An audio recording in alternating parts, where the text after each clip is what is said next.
Original music by Johnny Duffy, and the entire production was directed by Bill Carn. Next week, listen to another exciting adventure with...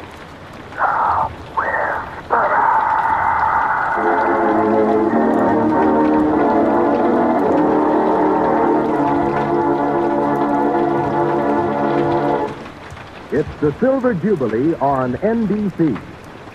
There's more top adventure for you later today on NBC when Mr. Moto takes you on another adventure. Join Mr. Moto in this adventure through the ancient, shadow-filled corridors of the catacombs of Rome. And remember, genial Phil Baker asks you to try for the $64 question later tonight. It's Mr. Moto and the $64 question, both tonight...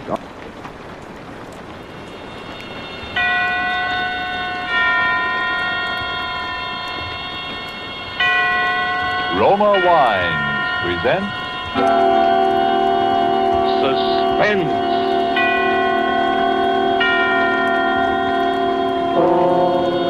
Roma Wines, made in California for enjoyment throughout the world.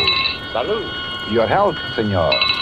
Roma Wines toast the world. The wine for your table is Roma Wine, made in California for enjoyment throughout the world. The Roma Wine Company of Fresno, California welcomes you again to this weekly half hour of Suspense. Tonight from Hollywood, Roma Wines bring you as stars Miss Ida Lupino, currently being seen in Warner Brothers In Our Time, and Mr. Vincent Price of 20th Century Fox, soon to be seen in the Darrell F. Zanuck production Wilson. For the appearance of these two distinguished screen personalities, Lucille Fletcher has written a suspense play that deals with brooding anxiety and sharpening suspicion, played against the severe and forbidding background of the late Victorian era. And so, with Fugue in C minor, and with the performances of Ida Lupino and Vincent Price, we again hope to keep you in suspense.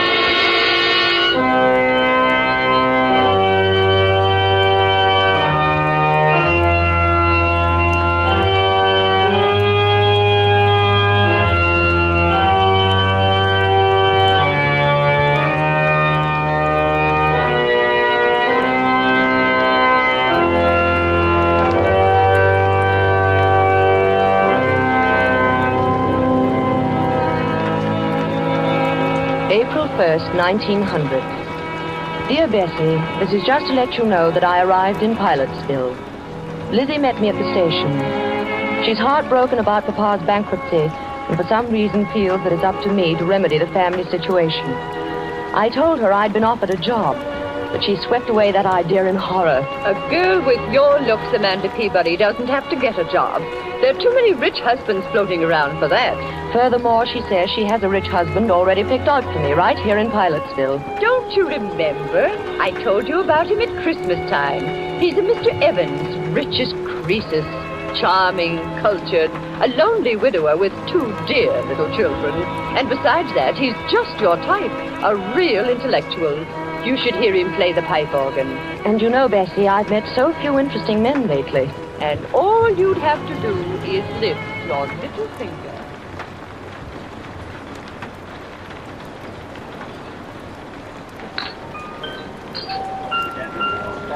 Mr. Evans. Oh, good evening, Mrs. Chumley. How delightful to see you here. I'd like you to meet my sister. Mr. Evans, my sister, Amanda Peabody. Delighted, I'm sure. It's a lovely party, Mr. Evans. Thank you, Miss Peabody.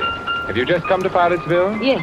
She's down from New York visiting me after the whirl of the hectic social season. Oh, indeed. Well, I'm afraid our Pilotsville society must seem a bit dull to you, Miss Peabody. Oh, no, not at all. It's charming. I've enjoyed everything so much tonight. Your beautiful house, the music. I hear you're going to play for us, Mr. Evans. Oh, a bit. Do you care for organ music, Miss Peabody? Very much. I never miss a church recital. But what a luxury it must be to have your own pipe organ right here in the house. I'm afraid I couldn't do without it. It's my hobby, you know. Bach, Buxtehude, César Franck. Don't you adore their work? Oh, Amanda's very musical. You should hear her render The Burning of Rome. Yes. And the delightful thing, of course, about having a pipe organ in the house is that it's everywhere. To sit at a keyboard and hear the walls, the ceilings, the floors vibrate. You see, Miss Peabody, I've had the pipes installed all over the house. Under this floor, for example, are all the choir stops. Up in the bedroom walls are the stops for the swell manual. In the great 32-foot pedal stops, the giant diapasons are underneath the staircase. My children sleep next door to the echo chamber. So you see, we live like angels here in a paradise of music. How thrilling. Now, ladies, come upstairs to the second floor landing, won't you? And I'll show you the console.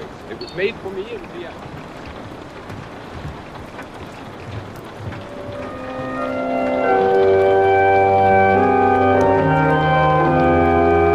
April 7th, 1900. And Bessie, dear, to tell you the truth, I really find him fascinating. I wish you could hear him play. It sweeps you off your feet. There is such wildness to it, and at the same time, such dignity. And to hear the sound all through that marvelous house, rolling through those gorgeous rooms with their beautiful tapestries and potted palms. I could sit and listen to him all night. You have the most amazing eyes, Miss Peabody. What are you thinking about? The music. Oh, please don't stop.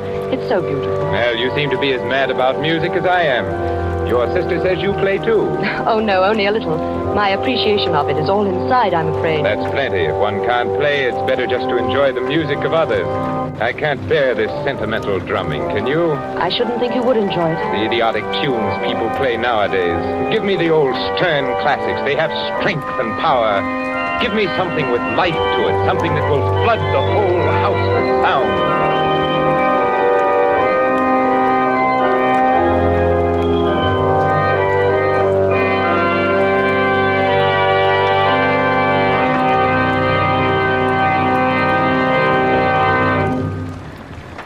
Marvelous. You're a very unusual girl, Miss Peabody. Quite unlike the run of girls down here at Pilotsville. Yes, in what way? Oh, it's rather hard to explain. Some more tea, Amanda? No, thank you. A muffin? No, thank you. You have an excellent cook, Mr. Evans. Please call me Theodore. You know you promised. Theodore? Amanda. And your house is beautifully run, too. You must have an excellent housekeeper. Everything always looks so charming and quiet.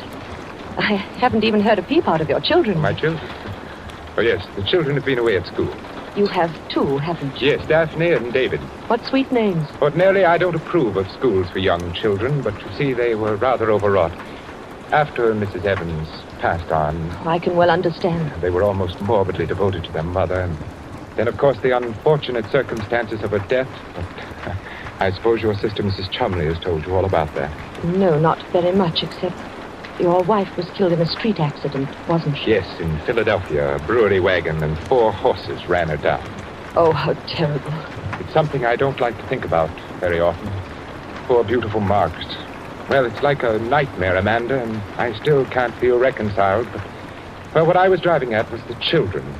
They were in school when she died, and by some malicious stroke of fate, there was an epidemic of scarlet fever raging out there.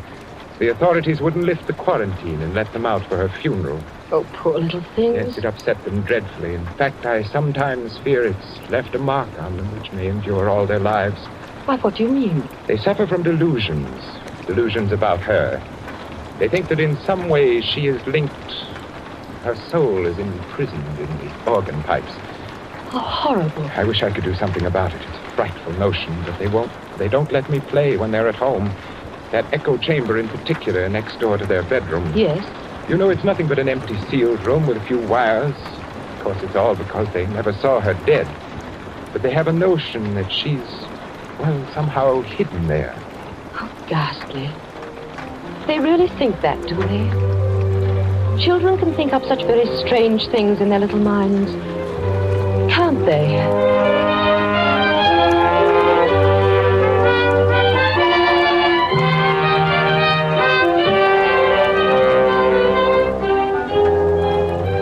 Tonight, for suspense, Roma Wines are bringing you as stars Miss Ida Lupino and Mr. Vincent Price, whom you have heard in the prologue to Fugue in C minor. Tonight's tale of suspense.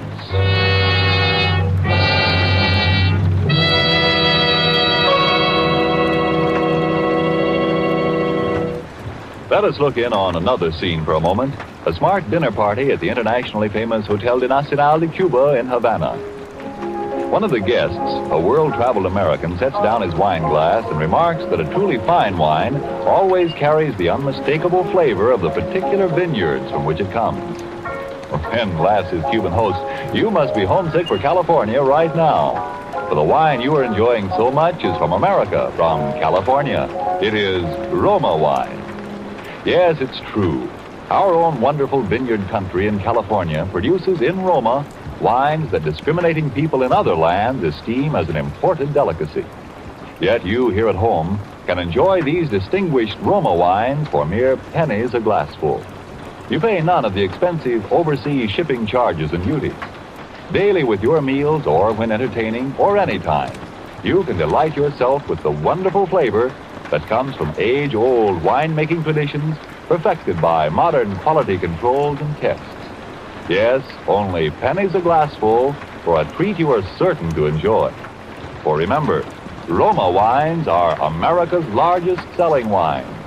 Roma, made in California for enjoyment throughout the world. And now it is with pleasure that we bring back to our soundstage Ida Lupino as Amanda Peabody and Vincent Price as Theodore Evans in Fugue in C minor. A tale well calculated to keep you in suspense.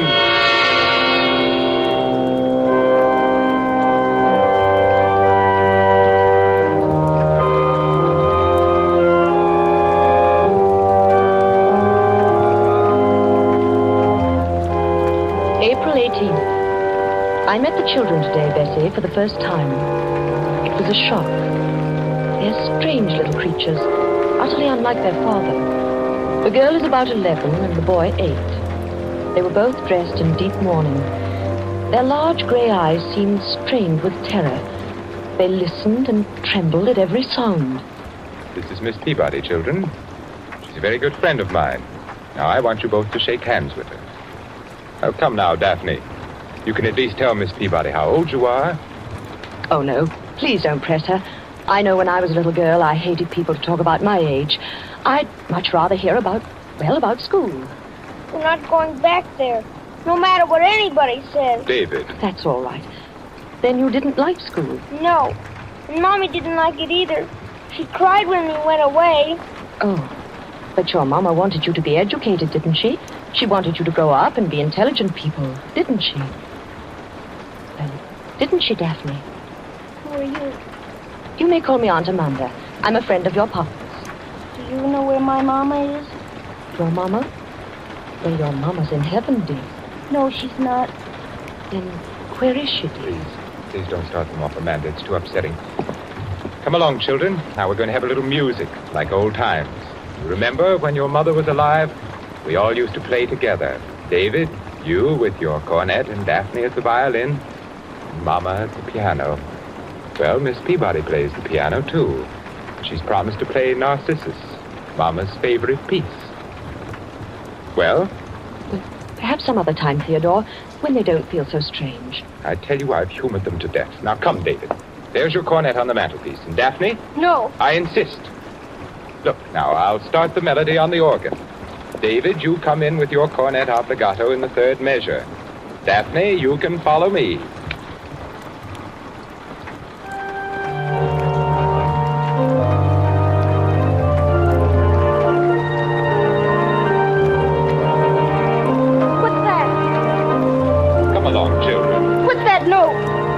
Making that funny noise.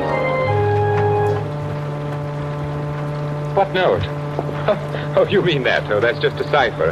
A wire must have stuck somewhere, one of the pipe valves. It's Mama. That's where Mama is. She's calling for us. Oh, don't be silly. I'll just hit the key a few times and it'll stop. You've heard these ciphers before, haven't you, Miss Peabody? Well, I don't know much about pipe organs. It's a common technical occurrence, but very annoying, of course. What is she doing in there? Why doesn't it stop? That's where she is. She's in the pipe and she can't get out. Daphne, stop that nonsense. Oh, hush, dear. Your Papa will fix it. No, he won't. He can't. She won't let him because he killed her. Daphne, what did you say? She didn't mean it, I'm sure. The poor little thing's hysterical. We should never have tried to persuade her. Oh, Amanda. Just because they never looked upon her face, because they never saw her lying there in the coffin. Hush, hush. My own children believe that I am a murderer. Theodore, you're making them both sick. As though I who loved their mother so much, who was so devoted for 12 years. Do I look like a murderer, Amanda? Do I? No. There it is again. It's Mama. It's Mama. Shh, dear. I'll take them upstairs for you, Theodore, while you try and fix it.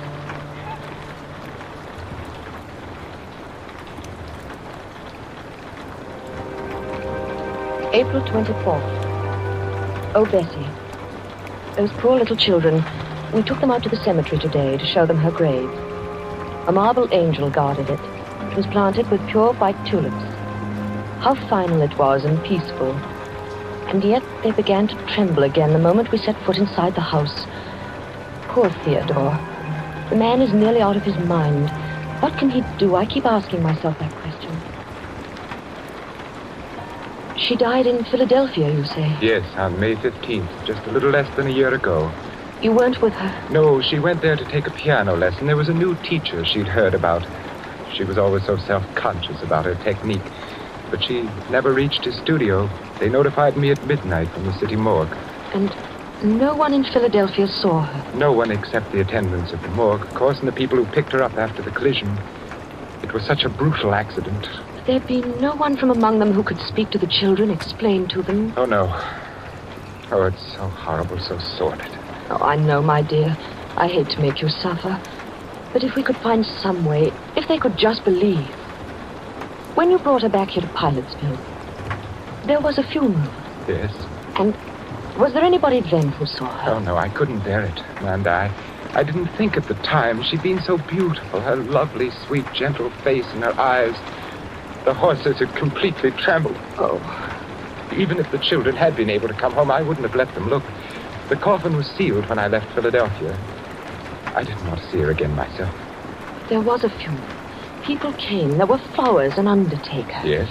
Well, if they could believe that, if there was one witness.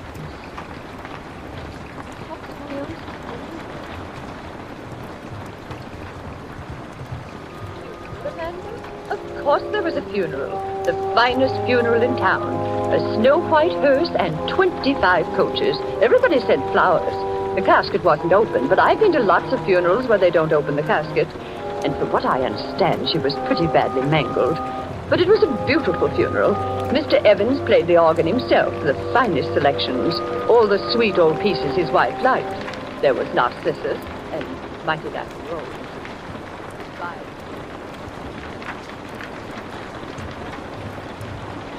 So you see, David, my sister, Mrs. Chumley, was there. Yes, but how did she know it was Mama? Oh, David. She didn't see Mama, did she? Well, nobody saw your poor Mama, dear. She wouldn't have wanted anyone to see her. Mommy wasn't there. She talks to us every night. She tells us to look for her. Where, dear? In the pipes. But, David, your Mama's dead. She's been dead for nearly a year. Oh, you saw her grave out in the cemetery. She's happy and at rest. Why doesn't Papa give us a key? If he'd only let us have it, we could look for her. What key, dear? Keys to the pipes. There's a little door just underneath the stairs. That's where the big pipes are. And inside it's all dark. But there are tunnels. There's a little room. A little room. That's where she's hiding. That's where Mommy is. That's where Mommy is. Oh, David, darling, now look, come here. No, I hate you. But why do you hate me? Why don't you let me help you? Because... Because what? Because you like him. Him? Papa, you're going to marry him, aren't you? Yes, you are. Safina says you are. You're going to marry him. Then you'll send us back to school. There'll be no one left to help Mama. Poor Mama will never be left out. Oh, I hate you, I hate you. David, what are you doing here? David, did you strike Miss Peabody? He's sick, Theodore. I'm sure he's very sick. Now go to your room at once. Oh, Those dreadful children. I tell you, Amanda, they'll ruin whatever happiness we might have. Theodore, I love you very much, but I couldn't marry you. Not with that child's cry ringing in my head. We've got to help them. Give them that key. Let them go and look in the room where the pipes are. Then they'll see for themselves that there's no ghost. Key? Who told you about a key to that room? The children. The children? Amanda, I'm going to tell you something. Something I've never told to a living soul. It may frighten you. Yes. Margaret was going mad when she died. Oh. No one knew it but me. It ran in her family. I discovered it long after we were married, after the children were born. Otherwise, I'd never... And now you think the children? I'm afraid so. It was peopling of sound she had, just like them. A fear of the dead's returning. She used to play... What's that? Sounds like the organ. But the motor isn't on. The console was locked when I left. Someone's trying to play. No one but me can touch that instrument. It's forbidden in this house, and the servants are out. Unless those children... Come upstairs, Amanda.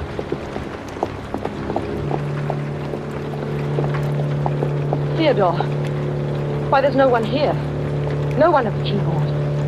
The organ's playing itself. That's impossible. The motor's not going. The motor? Yes, it sets the bellows going. There's no air in the pipes unless it's on. No air to make the pipes speak. It's impossible, I tell you. Perhaps the children found the key and got in. Key? No. The key's here in my pocket. There's no other way in. No. Theodore, open that door. Go in there and see what's happening, please. No. Theodore. I won't give in. I won't be a prey to it. Do you hear? I won't. I won't. There. It's stopped now. Yes. It was probably nothing but the wind. Theodore, give me the key.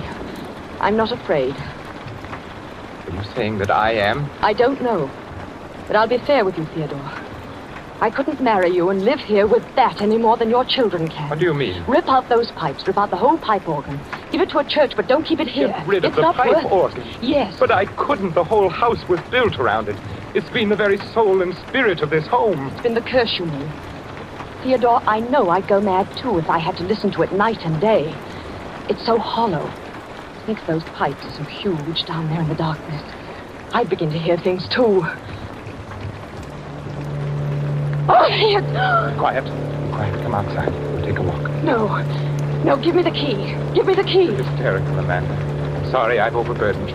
Why don't you want to go in there? Is it because you know something? You did something? What do you mean?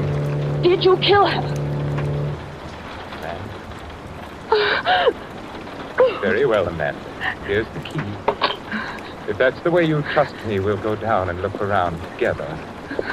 Come now, Amanda. I'm sorry, Theodore. It slipped out. It was a dreadful thing to say. It's all right, I understand. Yes, it hurts a little. I've trusted you so completely, Amanda. Theodore. Yes, Amanda. Let's not go in there.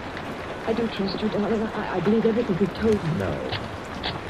This little key. To think it should mean so much.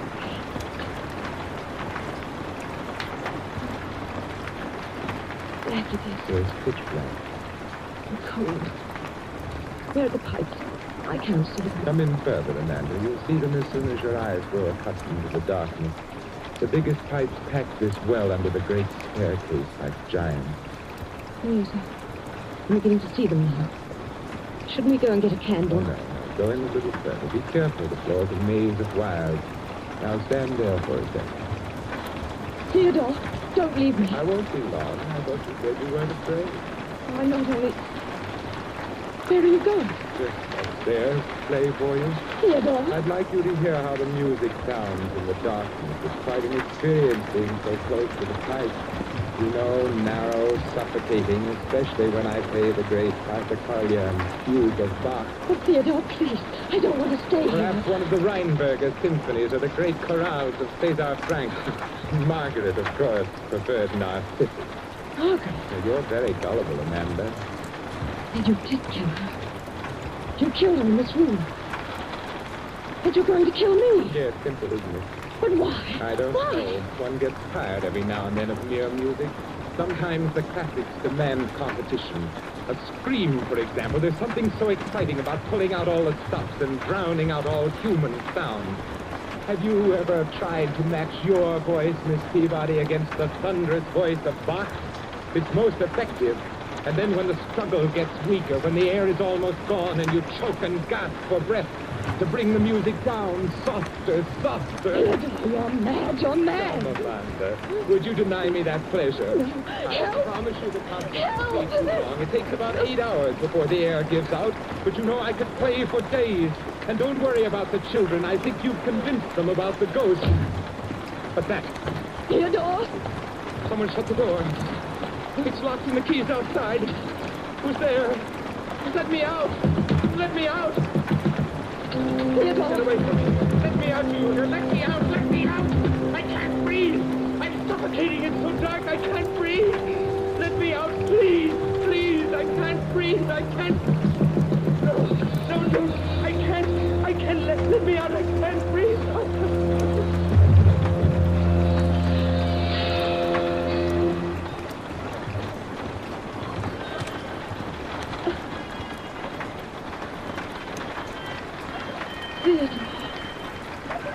Theodore! Let me out! Let me out! He's dead! He's dead! David! David, where are you? Open the door! Help me! Help me! Oh, no! No! Help!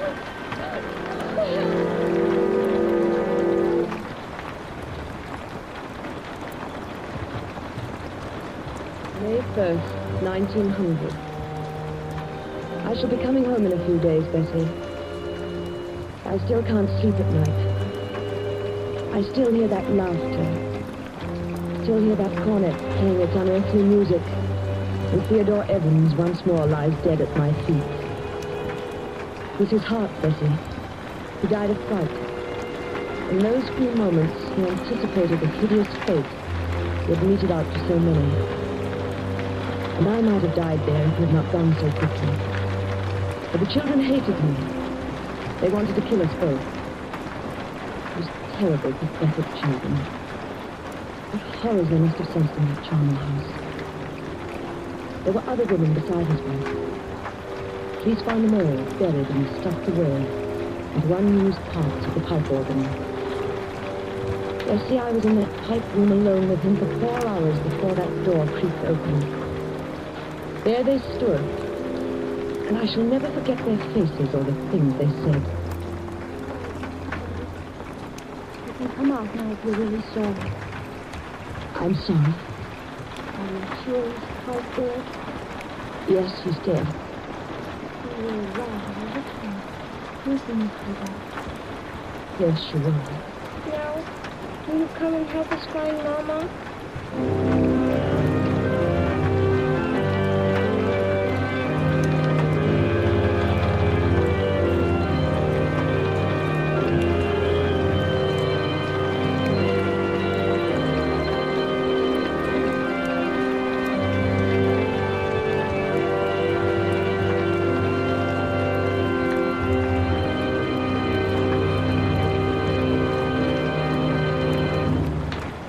And so closes Fugue in C minor, starring Miss Ida Lupino and Vincent Price. Tonight's tale of suspense. Suspense is produced and directed by William Spear. Of all the rich treasures man gets from the earth and Mother Nature, none has been more highly esteemed than wine, good, delicious wine.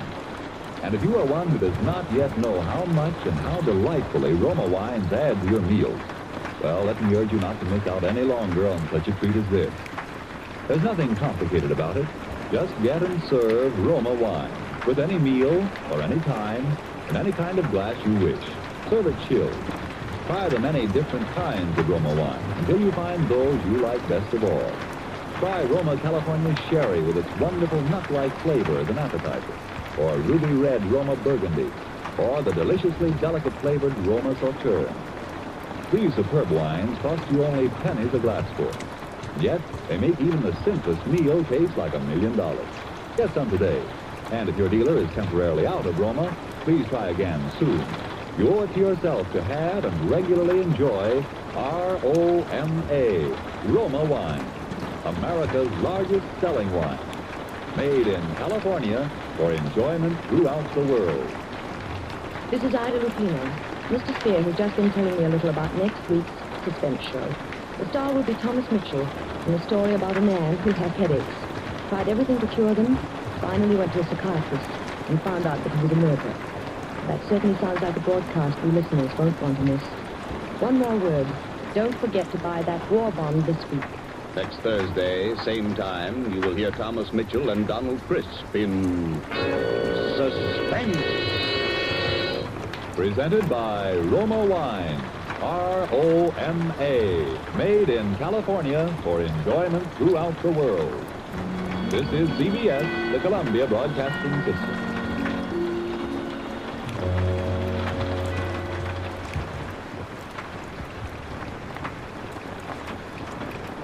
Johnson White program with Fibber McGee and Molly.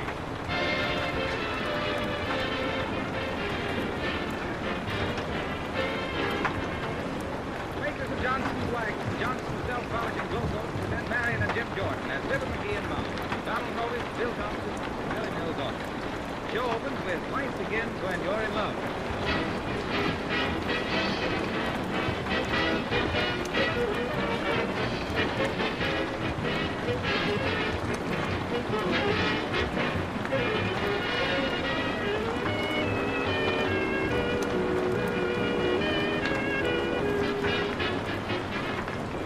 Are the colors of your kitchen linoleum as bright and fresh as the day you first picked it out, or have they become dull and faded? Do you know the easy way to keep the colors of linoleum bright and cheerful? The answer with Johnson's Self-Polishing Glow Coat. Glow Coat turns a dull, lifeless floor into a beautiful floor in 20 minutes. It requires no rubbing or buffing. That's why it's called self-polishing. And that's just one of the reasons why Glow Coat has become America's #1 floor. You can use Glow Coat on your varnished or painted wood floors, too. It gives a hard, clean polish. It's easy to keep clean and spotless. If you spill something on a floor protected with Glow Coat, you simply mop it up with a damp cloth. Now, if you aren't using Glow Coat on your linoleum floors, order some tomorrow from your dealer. Remember the name, GLO-COAT. Johnson Self-Polishing Glow Coat.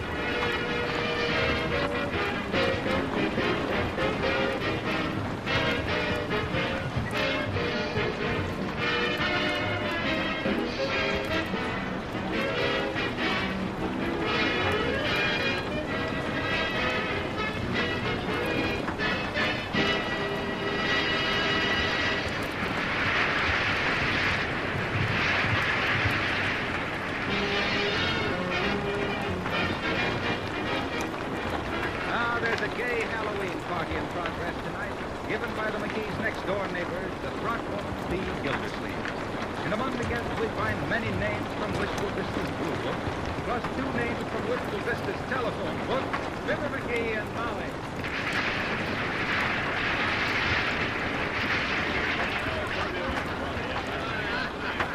Well, it's quite a party, ain't it, Molly? Certainly. But stop blowing cigar smoke in my face. Oh, excuse me, I thought you liked it. This is one of the best cigars. Oh, there, McGee. Hello, Mrs. McGee. Mighty glad you could come over tonight. Well, thank you, Mr. Gildersleeve. It's a lovely party. I'll have to hand it to you, Gildersleeve, for thinking up a clever game. Clever game? Yeah, like hiding the cigars. How'd you ever think of hiding them in the bottom drawer of your dresser? Why, McGee, you had no business looking in Mr. Gildersleeve's dresser. Oh, that's quite all right, folks. Always glad to have the guests make themselves at home. That's what I figured. If you'd like to check over my last bank statement, McGee, you'll find it in the desk in the library. You must be mistaken, Gildersleeve. I didn't see it, and I went all through that desk when I was looking for the cigars. MCT, he don't be so stupid. Incidentally, Gildersleeve, there's a letter on your desk from your paper. You mean to tell me you pay $85 for them to... Why, yes, I do, McGee. He buys 4 of them. Is that so? You mean he buys those?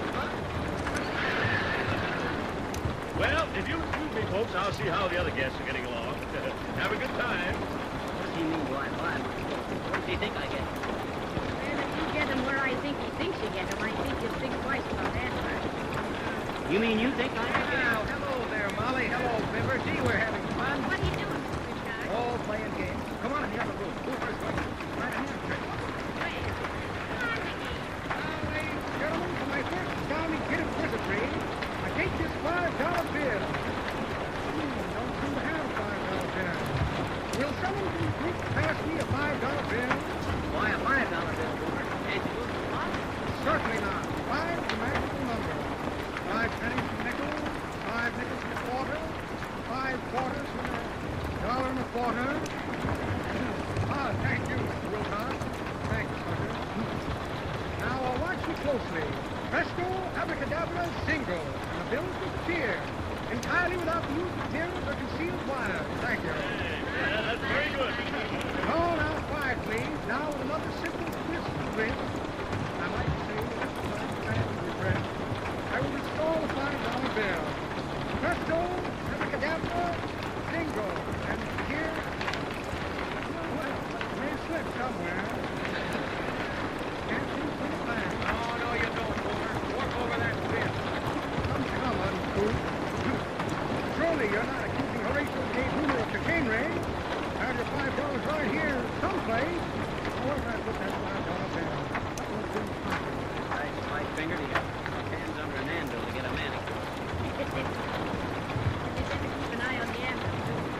Now, let me see. $5 bill, $5 bill. Where did I put that $5 bill? Ah, here it is. No, look at it. That's a photograph of my cousin Guernsey. Good heavens, it's bow-legged, isn't it? Not naturally, my dear. But he's been ridden out of town on a rail so often his knees have lost touch with each other. Now, let me see. Here's an advertisement for a special seat cover. Very handy for driving hot cars. Package of corn removal. Here, give some to your scriptwriter. Postcard from Minnie the Moocher. Ah, dear girl. Says she's now a faithful masseuse in Texas. Panhandler. Small bottle of mint sauce in case I want to take it on the land. Extra short beer. Well, imagine that. Oh, $5 bill. Wonder if it's blown out the window. I'll blow out the door and see.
like you're in, McGee. Oh, this is very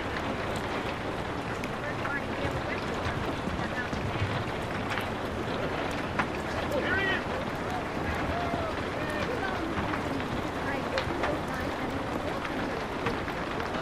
As the kitten says, he wasn't out of the egg. I guess. Which hand do you want to do? Well, that depends on how you right or left. I think he's left-handed. He reached for the lunch check with his right hand today and fumbled terribly.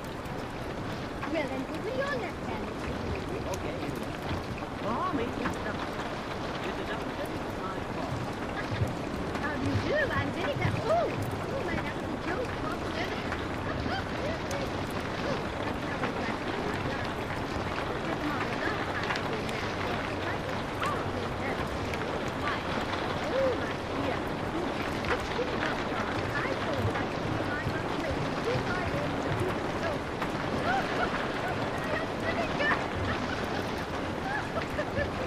Now get this in.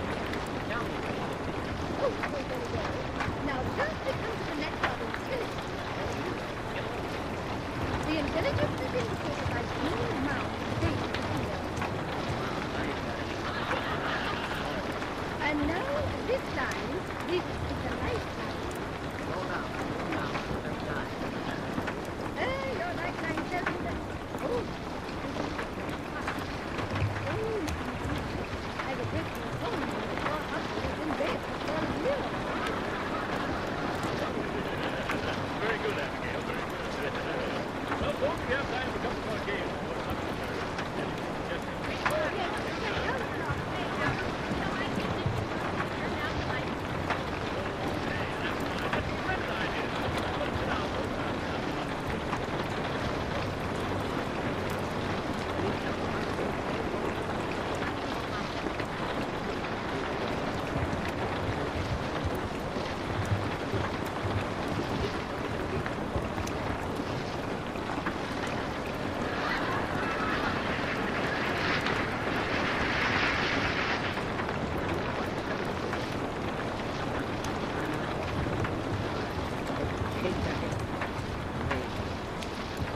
Graveyard McGee, I was known as.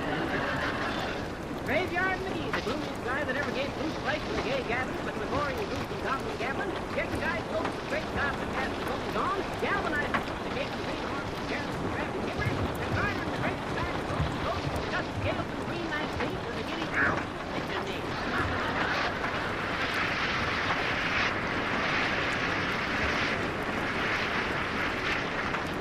All right, McGee. Wonderful story. You go ahead and tell me. Well, happened one night when I was driving through the swamps of Louisiana. There I was, wild and moving, in a storm. I had to find shelter somewhere. So I walked up the road, deserted, and shattered. Before I could knock, the door swung slowly.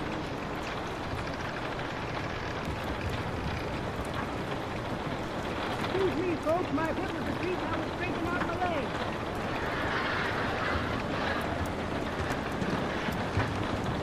Go ahead, Johnny.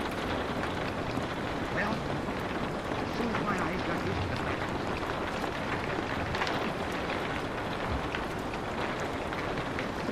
I'm hit.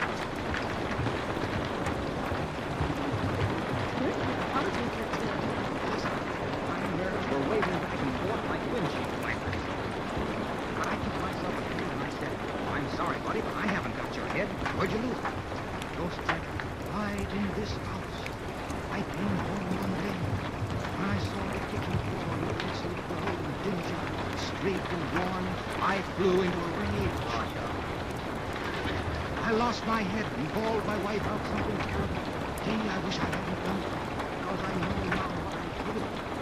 But next time, I had the door open again, and I ran like a dick. What's the point of that story, Mr. Reese? Well, the point is that if you're haunted by the appearance of dull, faded, hard-to-clean linoleum boards, just try Johnson's Glow Coat. The no-rubbing, no-buffing floor polish is so easy. And pink linoleum looking new and better. And not only that, Well, Dale, you pull the plug, now get out of the tub. Turn the lights on, somebody. just a moment, folks. I think supper's ready, so one step into the dining room.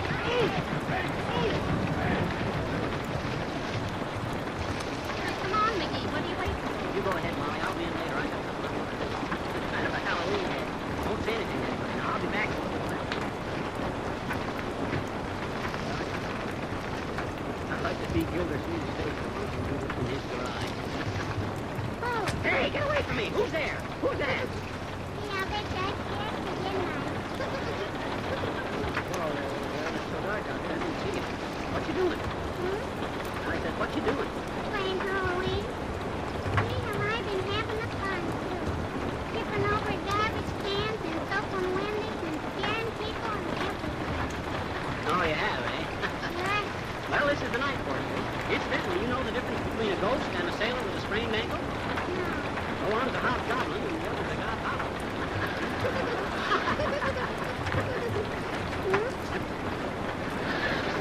I said one is a hobgoblin. Oh, never mind. You run along and have your fun, sis. I got some private business. What you gonna do? What you gonna do? Never you mind. I bet you're gonna ring somebody's doorbell. Oh, no, I ain't. Oh, yes. Oh, no, I ain't. Oh, yes. Oh, no. Listen, sis. You run along and have your fun, and I'll go and have mine. Yep, that is because I can't let you. Listen, you know whose garage this is? I'm Mr. McGee. I don't like it. I'm going to play a Halloween trick on Mr. Gildersleeve.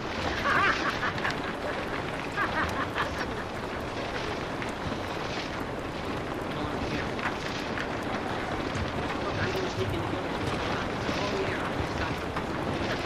Will that be a panic or a warning? Why, sure it will. Boy, when old Gildersleeve comes out in the morning and...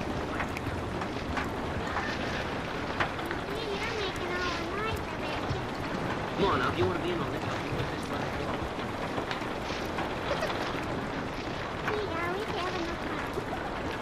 Wish it wasn't so dark, but I don't care.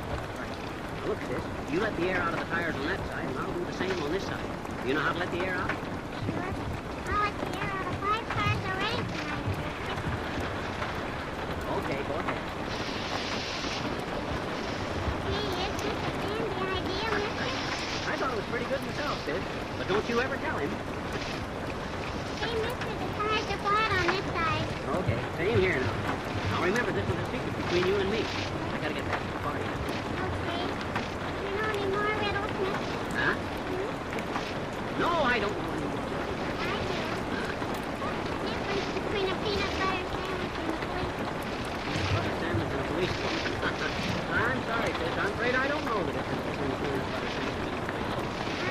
Yeah? Oh, I think that's your fault luck then, mister, because here comes the policeman now. Hey, let me out of here!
folks have to leave so early.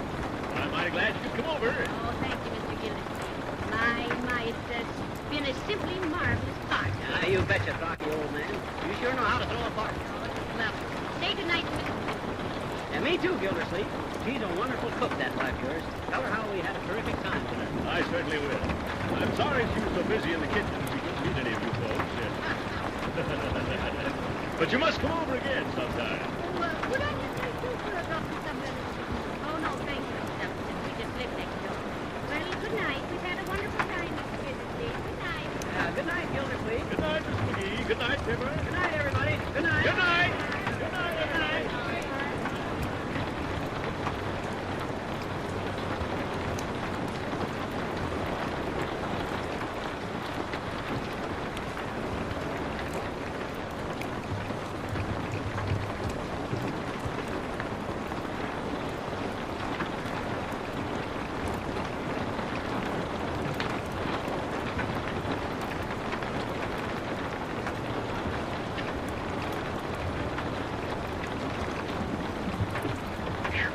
Boy, what a lousy party.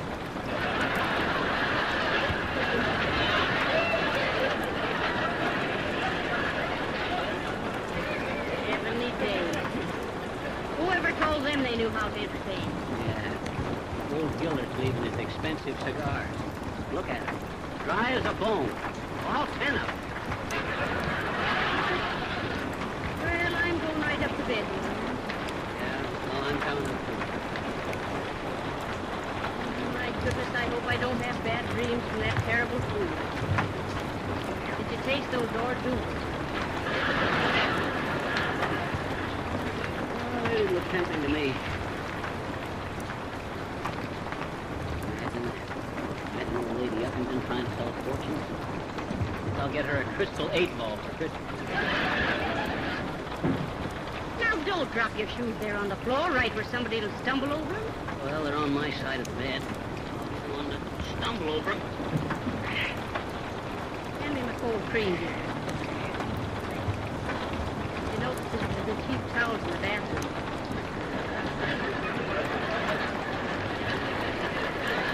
They were like limp sandpaper. Yeah, sure. You scare me with all that cold cream.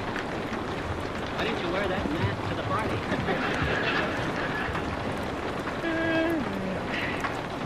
Imagine them old fogies playing post office at their age. There ain't one of them with sufficient postage.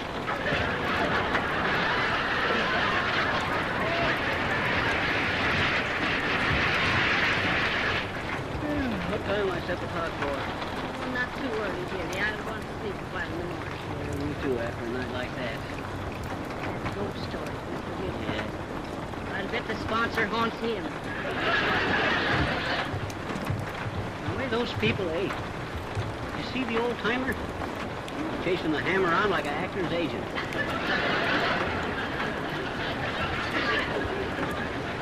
Hey, this underwear don't fit as good as it did a few years ago. It doesn't? Snug around the ankles. Where's my pajama? Oh, here. Hang up your pants. I'll hang them up. Oh, baby, does this bed feel good to Papa? Oh, say. Remind me to tell you sometime about the trick I pulled on Gildersleeve when he was a bitch.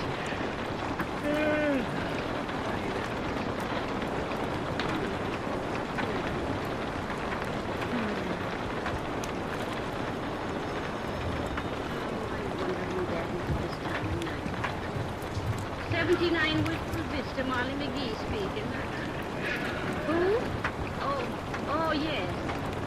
Oh, well, that was real thoughtful of you. I'm sure he'll appreciate it. Thank you so much. Yes, we had a simply wonderful time. Yes. Good night. Indeed, that was Mr. Gildersleeve. Oh, that stuff sure for me. Well, he really did you a favor. He said he forgot to tell you while you were over there. Well, his car was downtown being repaired, and he saw ours standing in the alley, and he was afraid the Halloween pranksters would hurt it, so he put it in his own garage. Maybe. What? I let the air out of my own car.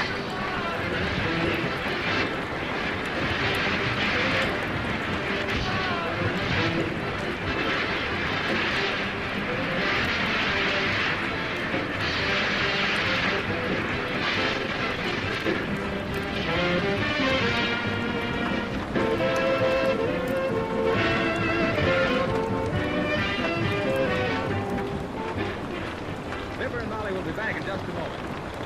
Look down at your floors for a moment. Is there anything in your entire home that gets such hard wear? No wonder they need wax protection.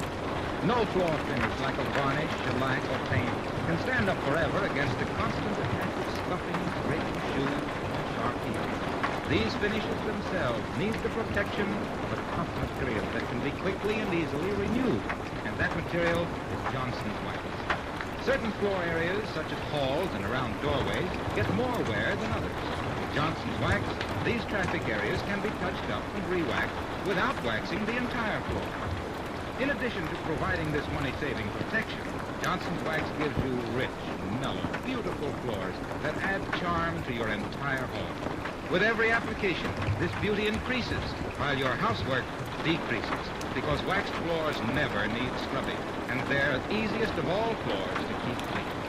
Ask your dealer for genuine Johnson's wax, paste or liquid, in the familiar red and yellow package.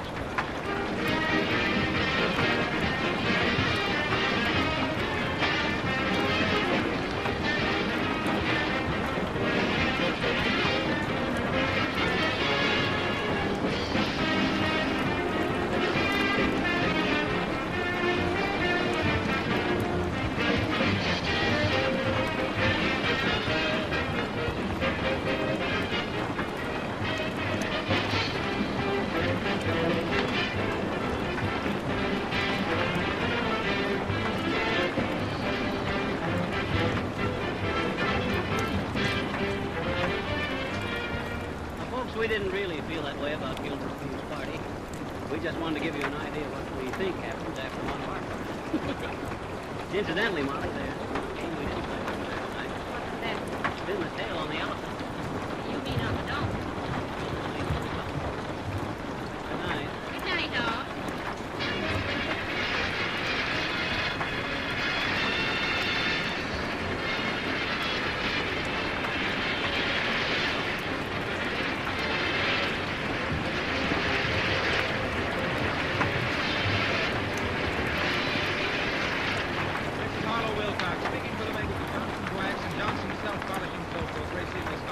Inviting you all to be with us again next Tuesday night at this same time. Good night.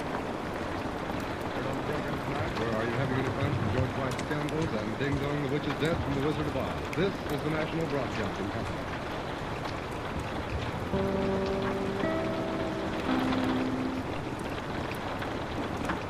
From Hollywood, Barry Sullivan in The Unexpected. The unexpected. The Unexpected.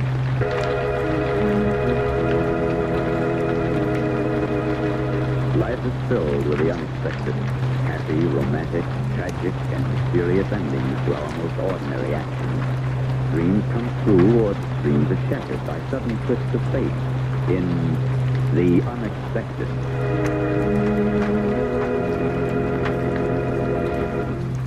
Who knows what drama may happen tomorrow, or an hour from now, or in just a moment. Who knows what destiny has in store for the lady down the street, the fellow at the next desk, or you, yourself. Who knows? Listen for just a moment for The Unexpected.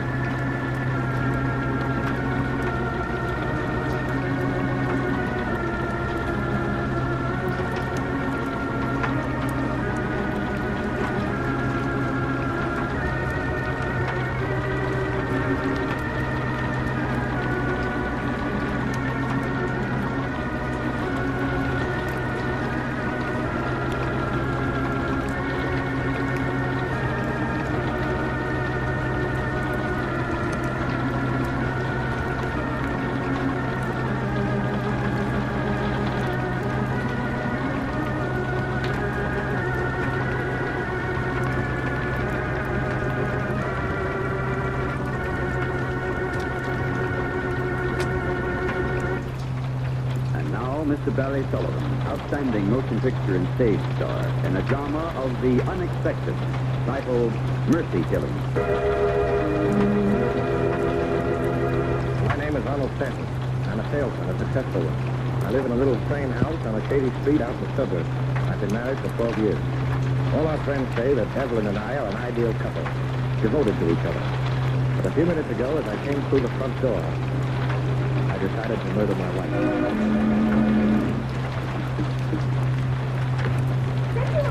You're a little late tonight, aren't you? Mr. Bronson, you usually here by 6 and 5 after. You look tired, darling. I think you've been working too hard lately. You really need a rest or you'll be ill one of these days. I don't know what I'd do if anything should happen to you. But we won't ever talk about that, will we, dear? Now, you just sit down here and rest. That's what you need, rest. Yes, I need a rest. A rest from Evelyn. Sometimes I hate her. Sometimes I like to take her from my hand and tell her, honey, what did you do today? And what shall we have for dinner? Why, she can't even get her hand fixed without asking me first. I can't stand it. From morning till night, day after day, she has some sort of her own. She's not a real person. No, she's nothing but a parasite feeding on my spirit.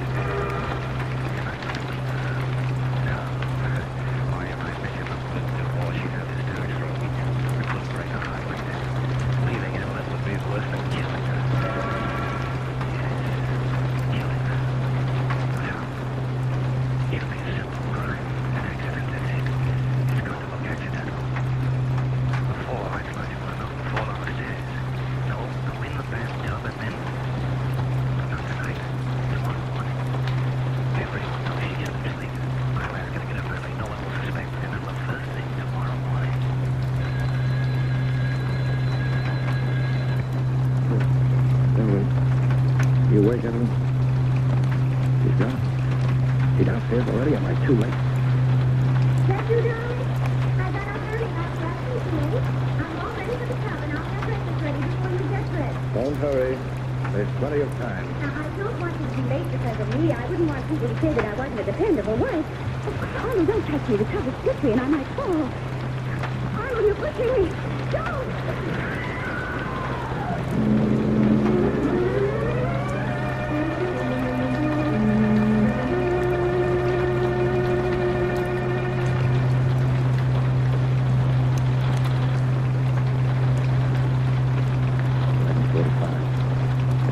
Very normal. The office was Robert's very normal. And Evelyn is dead and I'm safe. They can't have found her yet. They'll phone me as soon as they do. Shouldn't be much longer. I wonder who will find the body. Probably it'll be that Mrs. Bronson down the street. Yes, Mrs. Bronson. She's a likely. No, she wouldn't. She wouldn't call the police. She doesn't know anything is wrong. She thinks Evelyn was out shopping or something. And tonight when I come home, I'd have to find her. Oh, I don't want that. I don't want to go back into that bathroom. But I won't have to. I'll get a call any moment now. Anyway, by the time I'm back from lunch, everything will be all right then.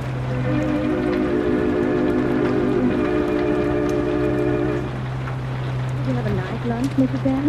You know how restaurants are these days. Any messages while I was out? No, sir, not a thing. Nothing at all? No. Were you expecting something in particular? No, just wondered. Well, I'll be in my office if you should need me.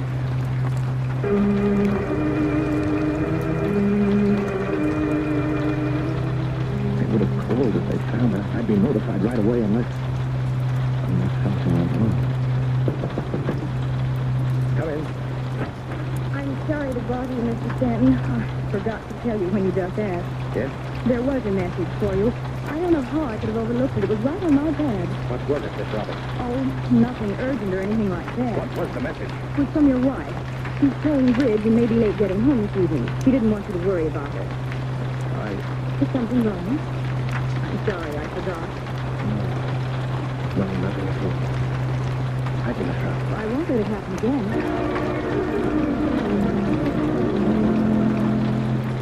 Can't be true. She's not alive. There was blood in the water. Her blood, I saw it die. She's not alive. Miss Roberts must have made a mistake. Yes, that did a mistake. She did forget the message at first. It must have come in before or yesterday or last week. Miss Roberts was looking at the wrong page in her book. Of course, that's it. Just a mistake. A perfectly natural mistake. I shouldn't let a little thing like that upset me. I think I'll rest for a minute. I feel a little tired. Yes, it's vegetable. Just relax for a moment.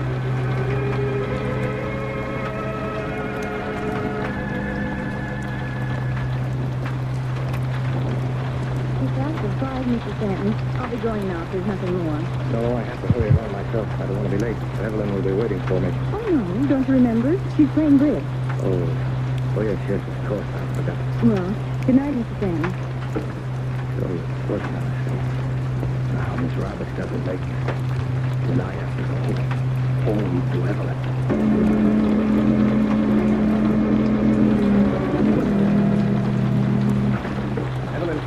Evelyn, are you there? Evelyn!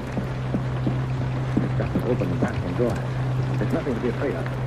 There's no one in there, no one alive, just Evelyn. I've got to go in there. I'm not afraid of Evelyn. She's dead. I know she's dead. What if she's alive? What if she's safe? What if she do? Maybe the police are waiting for me in there. Waiting to see how I'll act.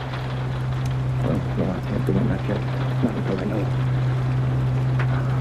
If Evelyn is playing bridge, if she really is alive, she's at Mrs. Bronson's. I can find out.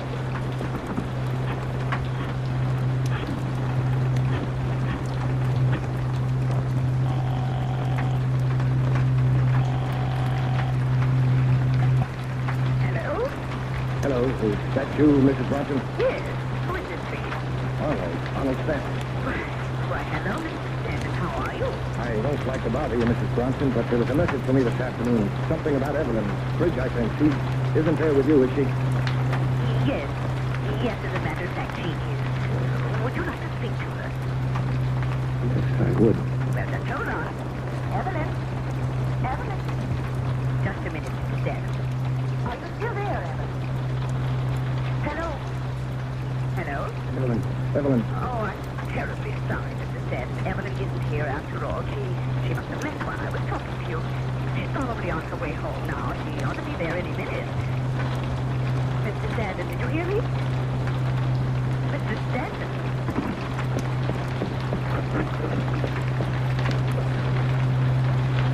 Last night, the door is open and I know. Here's Evelyn just as I left her. Dead. Really dead. But Mrs. Bronson told me. They know. They must know. They're trying to trap me. The police must be outside right now waiting to see what I do next. They'll probably come in any minute to arrest me. But they won't get the chance. You're done, Evelyn. I gave it to you because you were afraid. Afraid of being alone in the house, but you never needed it. Now I'm afraid, Evelyn. I need the revolver. They found me out. Somehow, somewhere I slipped.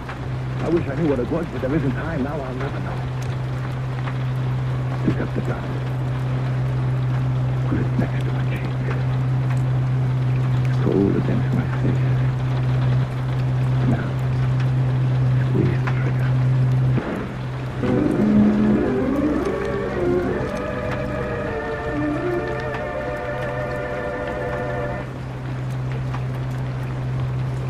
You think the story is over, don't you? Wait. Fate takes a hand. Wait for the unexpected.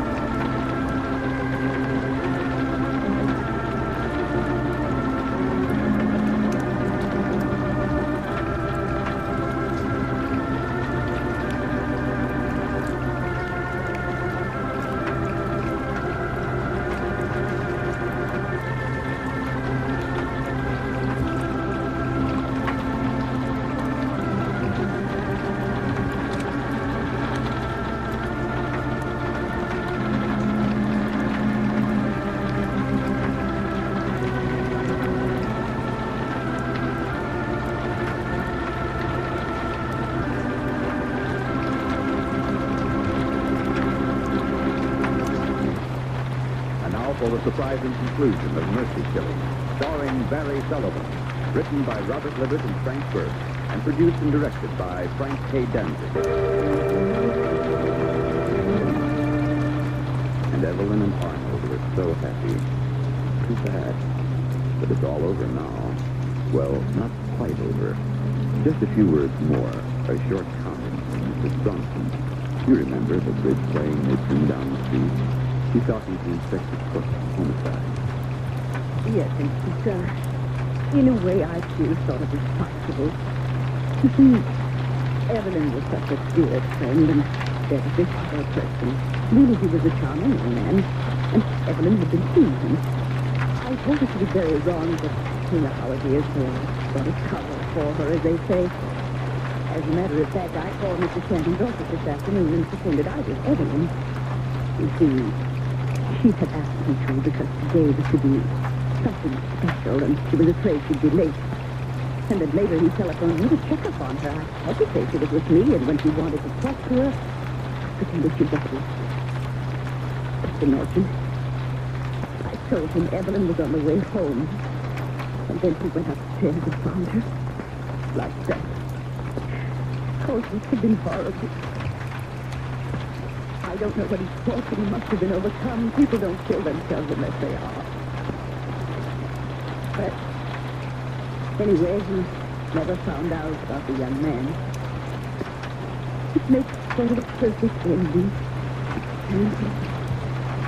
He loved her so.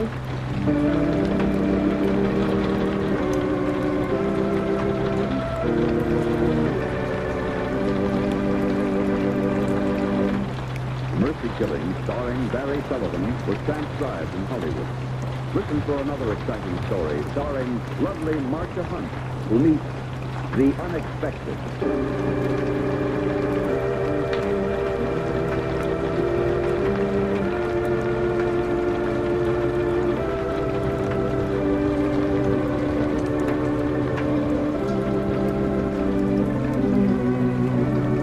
This is a Hamilton Whitney radio production, presented under the supervision of Alvin C. Gershenson.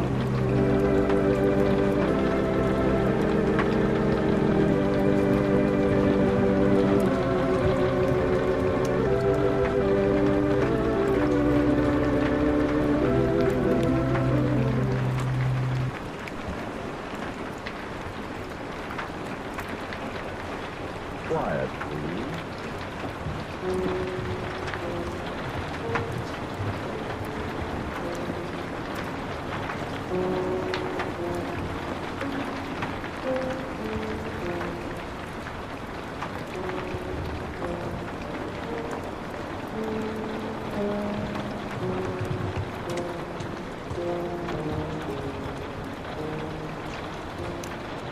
This full broadcasting system presents Quiet, please. Written and directed by Willem Cooper and the speaker, Ernest Cameron. Quiet, please. That night, called French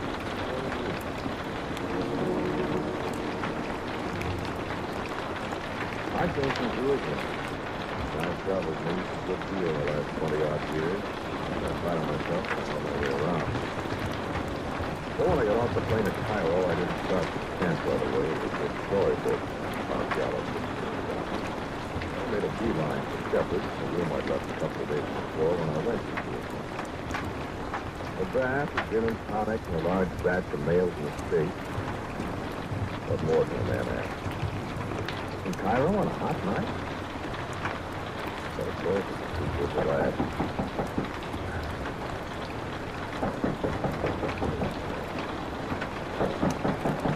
Hey, Austin, wake up.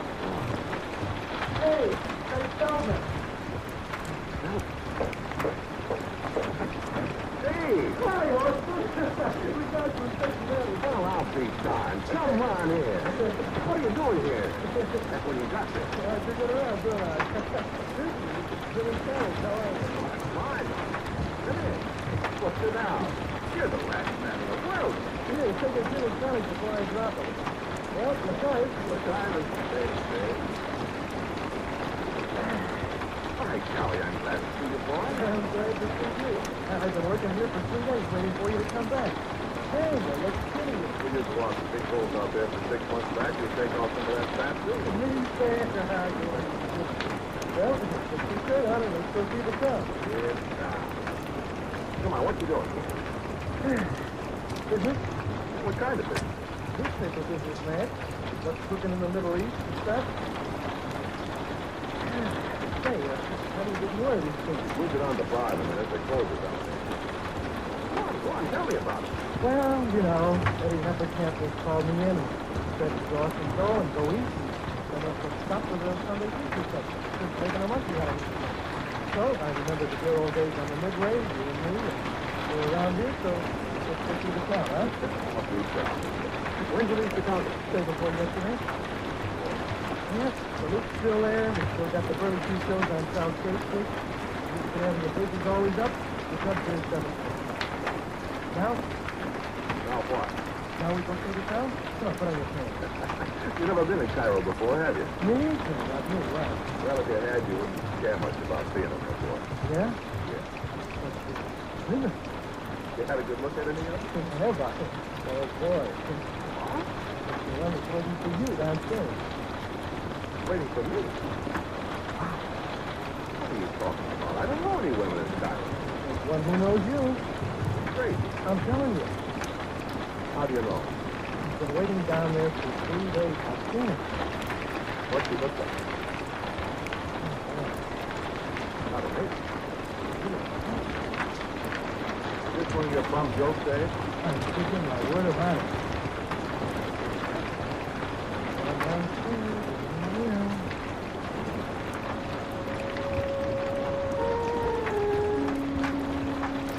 So we went down. British colonels, American presidents, Egyptian army officers. I see for through a bevy of the ugliest ones. And I don't see any women. Hey, I just go to the bar.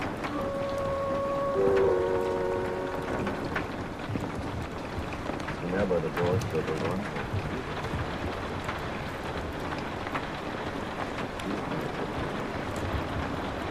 You might have descended from one of the marvelously lifelike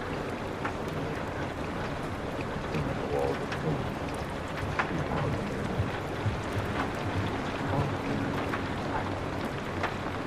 I see her eyes.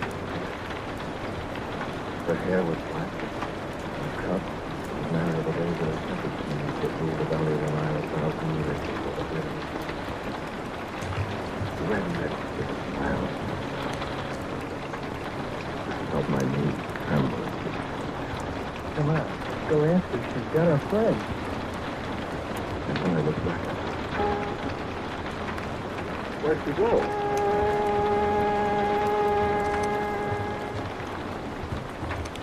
It was midnight, then 1 o'clock and 2 and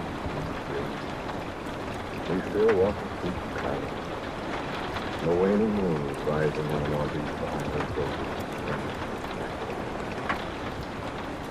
Twice, I thought I'd seen him. Twice he had gone. Disappeared into a narrow, winding street where we couldn't find him. No, I never followed women about the streets of a foreign city before in all my life.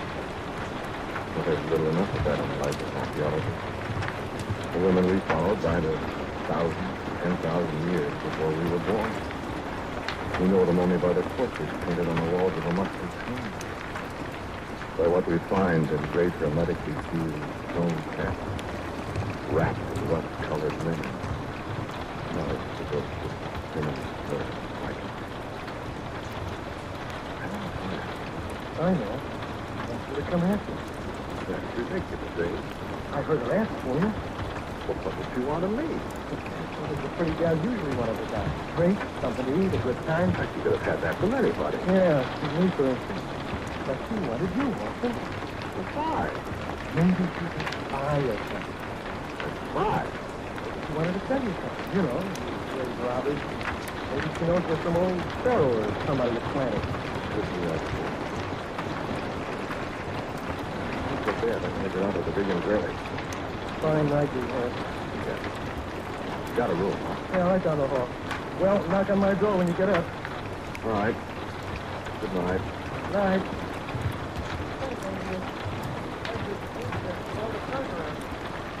What do you mean? Don't you smell it? I don't. Oh. Yeah, I suppose. Night.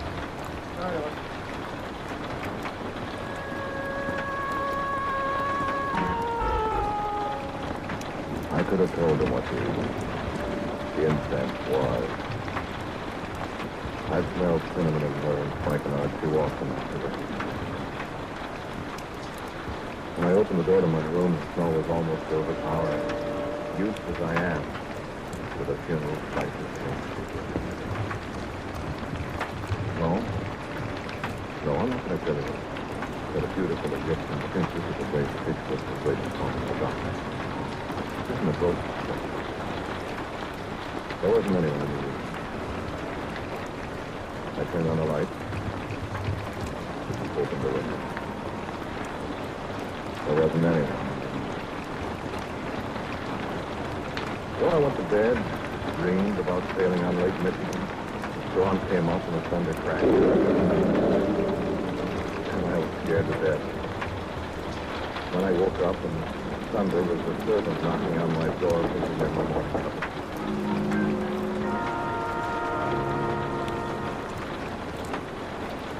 Abe and I got on my feet and rode out to the excavation. It's quite a distance from Cairo. But never mind just where it is, because that's my business. And the university.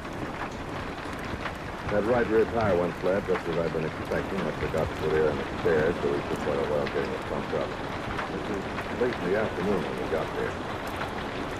Abe had never seen it.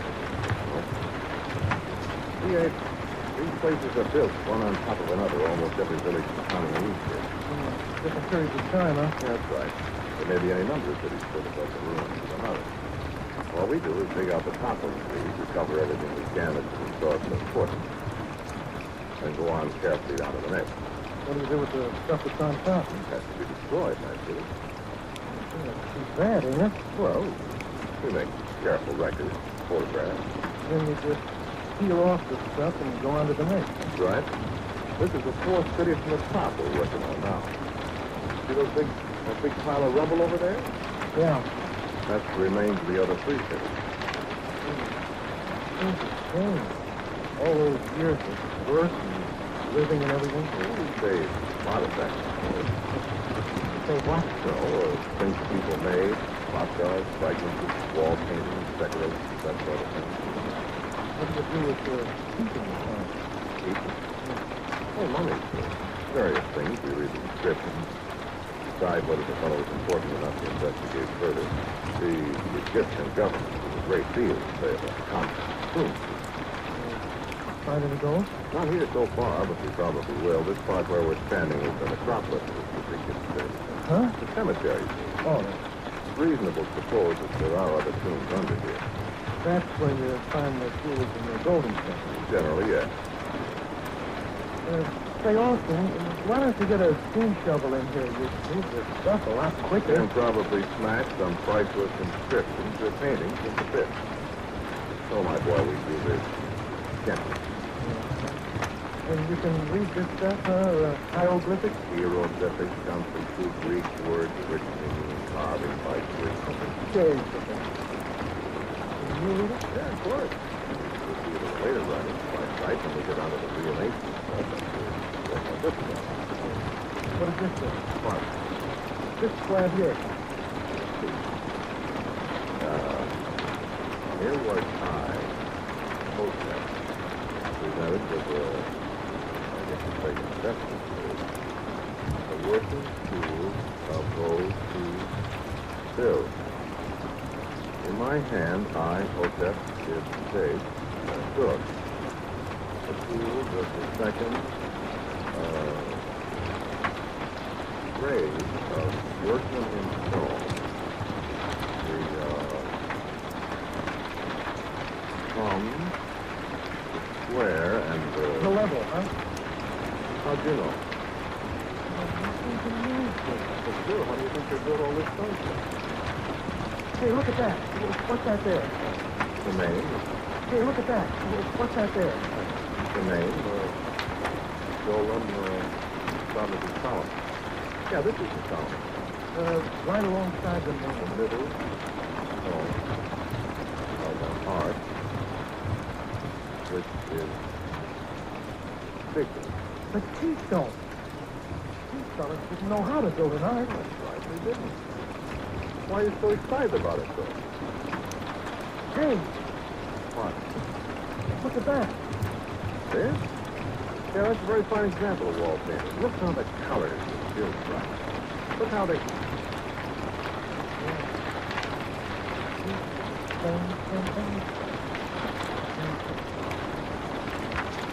know what I mean. You know this portrait.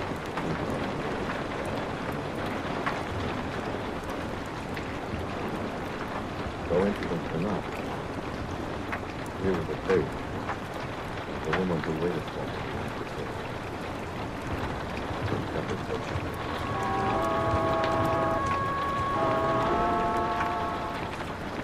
It's amazing how racial characteristics exist in centuries in Egypt. I have seen Egyptian men who might have been Tutankhamun's Common's own brother. I've seen women. You wouldn't blame me if you're casually trying to live in such a candid resemblance.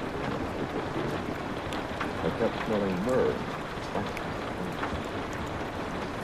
But I hadn't much time to think of it then. Martin Weaver, who was in charge of the actual exposition. Well, glad you're back. Well, hello, Martin. How are we doing? Dave Sullivan, Martin Weaver. How are you? Well, day before yesterday, we broke school place off. It goes down to the city underneath it. Yeah, one of the workmen found a big stone in his own slab, and he cleared it away completely. I've got the big shears rigged over it now, and I wanted to wait till you got here to look at the slab. You want to do it tonight or what? Oh, gosh, let's do it now, Watson. What do you think? All right. Let's have a look at it. Okay. Well, glad you're back. Bring anything to drink?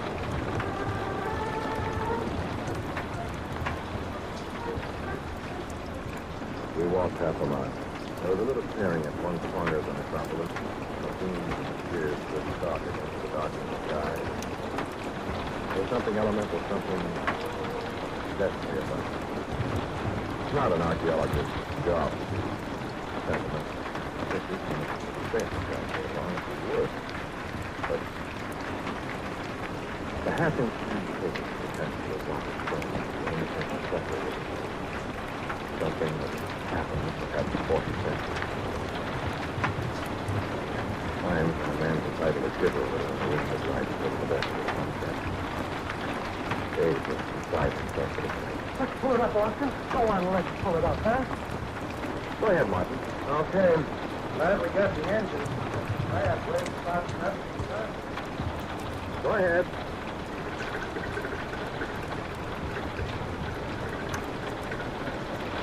A little higher. Yes, down there. That air you're breathed by barrels long before Moses let his people out of this condition. Okay, hold it, Martin. You going down there, Austin? Tomorrow. Oh, not now? No, it's late. Yeah, I'd like to go down there. We will in the morning. Take a side guess.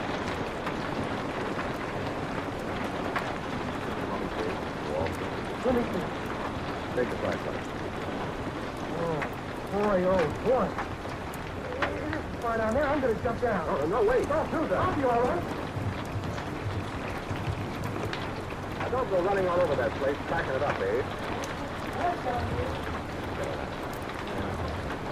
You hear me, Abe? Well, if that's the last time you... Here. Now stand still. What?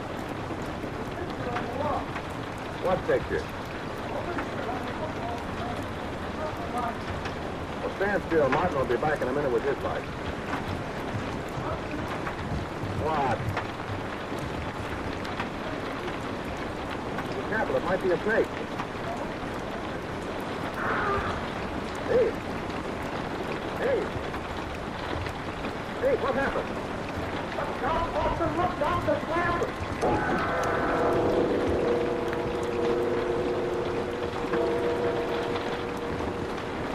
We worked all night long, Martin and I, lightening that steel cable and raising the heavy slab that had imprisoned Abe in that place of the dam. We had no hope, but what could we do? A miracle might have happened. There might have been a chink between the slab and the opening of the cover, and the opening to it two breaths of air might have squeezed into the thing. The snake might not have bitten him. He might have killed him. toes told each other all through the night. The stubborn staples cut our hands and defied our every effort. The sun was just rising when we at last had made it fast. Martin started the engine. We fastened the rope onto the engine. It swung a great stone slab aside. I was down in the tube almost before the church opened. I nearly fixed them. I called them up.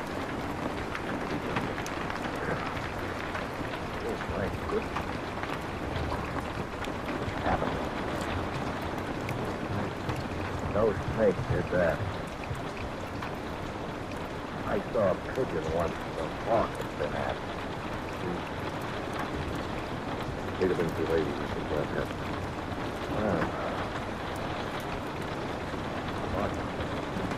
Well, that mummy case.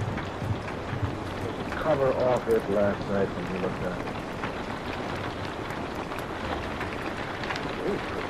That's midway in the sun. Then we looked down. I hope I shall never see him. The mummy of a man. A tall man. With all the gold cloth. Not wrapped in linen binding, just a robe of gold cloth with strange symbols woven into it. And his head. Not a man's head. The head of a hawk. No, not a man. We looked carefully. A man with a head of a hawk. And a hawk's feet all dabbled with red. I didn't believe it either. It couldn't be. But it was. It was a father of all the Egyptian gods, Osiris. Osiris, the brother husband of Isis, the founder of the world's first empire. Osiris, who was murdered 16,000. His body was hidden by Isis, his wife, with a blasting curse on any who could find it. It was impossible. It couldn't be. But there it was. Martin and I, and the dead man, were there in his tomb with us. And the curse hung heavy in the musty air around.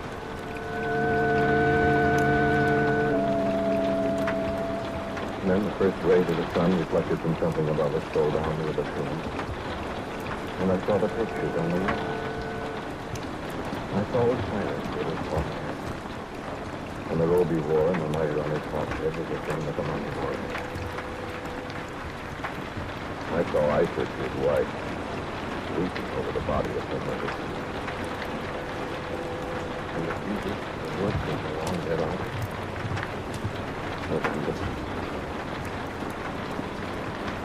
And I saw another. There was the daughter of Isis. Dead.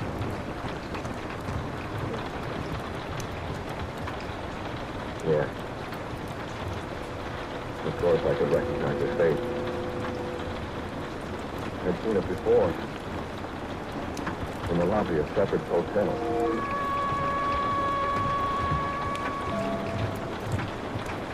And the inscriptions on the wall were terrifying. There were secrets there that men would give their lives. There were secrets there that we've only begun to imagine. I'm a scientist, I know.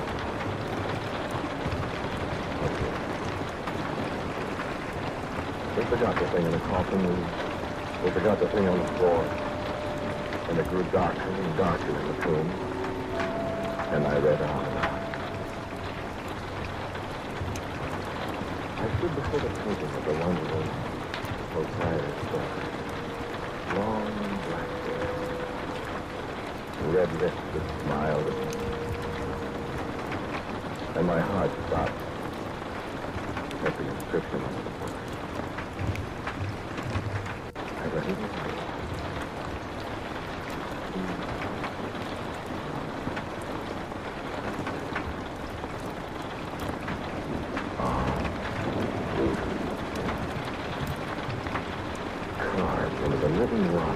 ancient erratic characters, uncounted centuries ago. Not by the hand of the artist.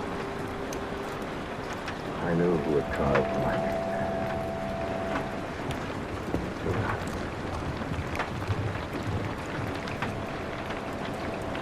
And I wasn't afraid at all when I discovered that the thing was making a dock down there. There was a great slab of sandstone, slowly swinging around and down to imprison us all in the tomb of the wife of Osiris returned.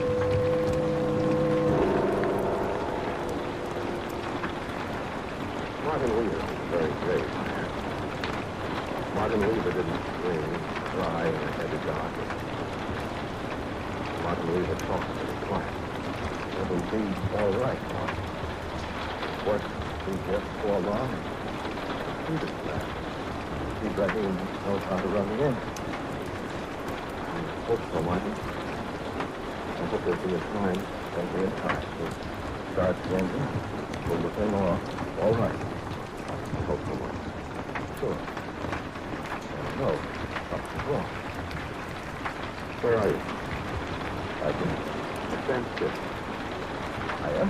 That's good. What did you do? Oh. Are you afraid or? Are you upset? What are you?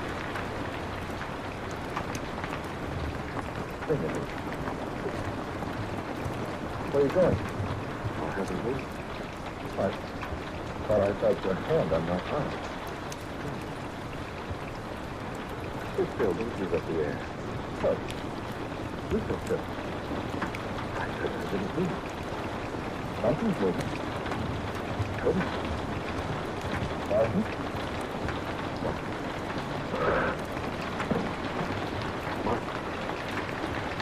Martin. Martin. Answer me, Martin.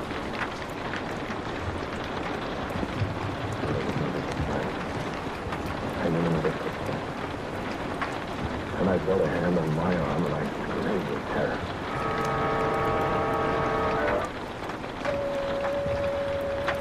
But it was a gentle hand that we kept away from the light through the dark. And I followed. I hit my head on a solid stone wall. My feet dragged at the solid river it was through a door that I knew couldn't be there. And a voice breathed in my ear. And I smelled cinnamon earth. And soon there was a glimmering of light ahead of me, and I felt the hand release my arm, and I walked on toward the light. Then, in a little while, another little room hewn under the solid rock, and the light burned. A little bronze lamp at the head of a money piece of black. And the portrait image on the lid of the sarcophagus. The same thing.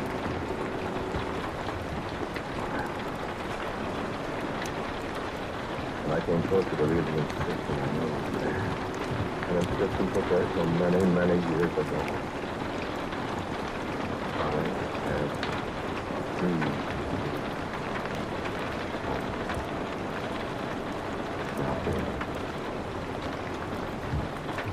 My hand went to the fastening of the lid.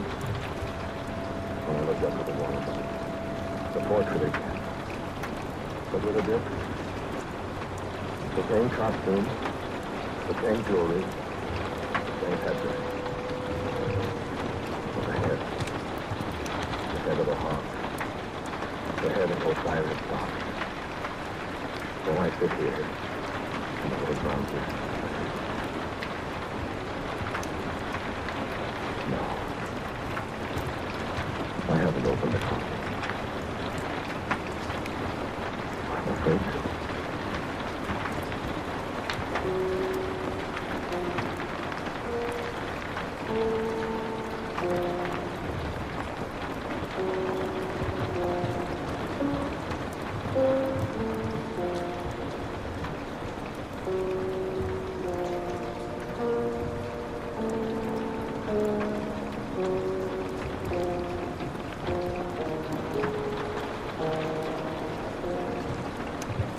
You are listening to Quiet Please, written and directed by Willis Cooper.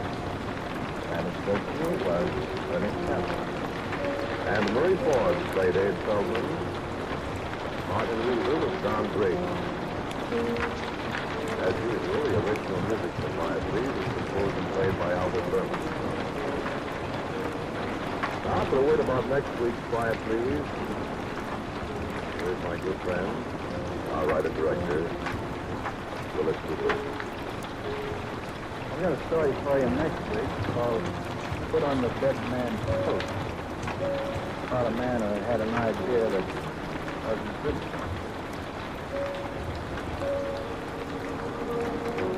Put on the Dead Man's Coat. The night of next week's Quiet Please. And so until next week at this time, I am quietly yours, Ernest Campbell.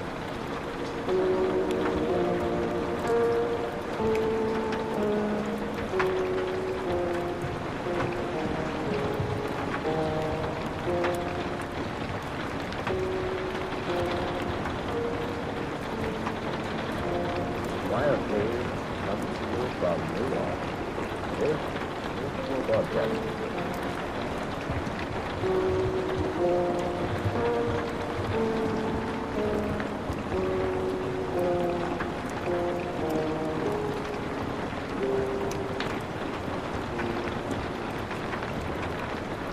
A moment. A little theater of the air.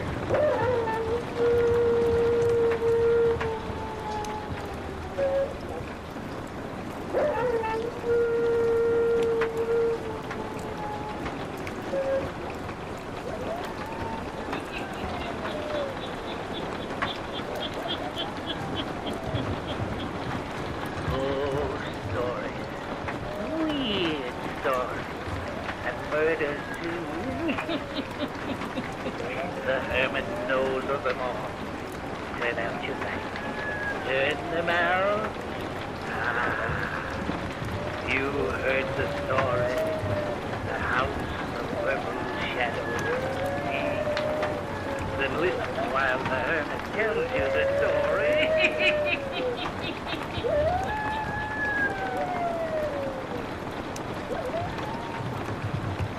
Yesterday we weren't so alarmed when he didn't come to the office this morning.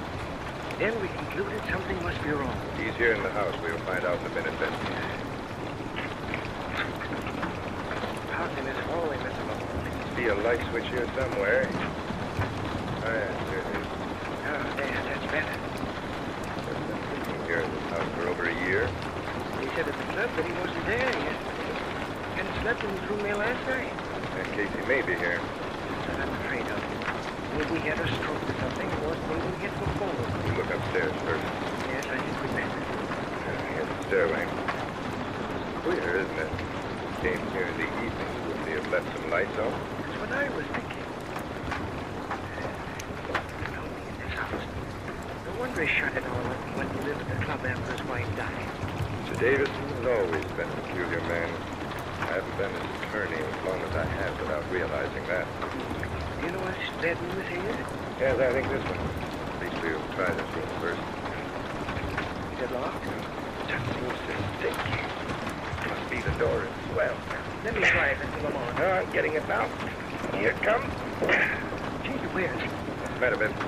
I don't know, but when you opened the door, it was as if something grabbed a hold of my hand. What? I know it sounds queer, but it was as if an icicle touched me. It's just the cold air rushing out of this room. Black and tiny. Curtains draped in the heavy room. Find the light in here. Here it is, Mr. Lamont. Not in here. No, not here.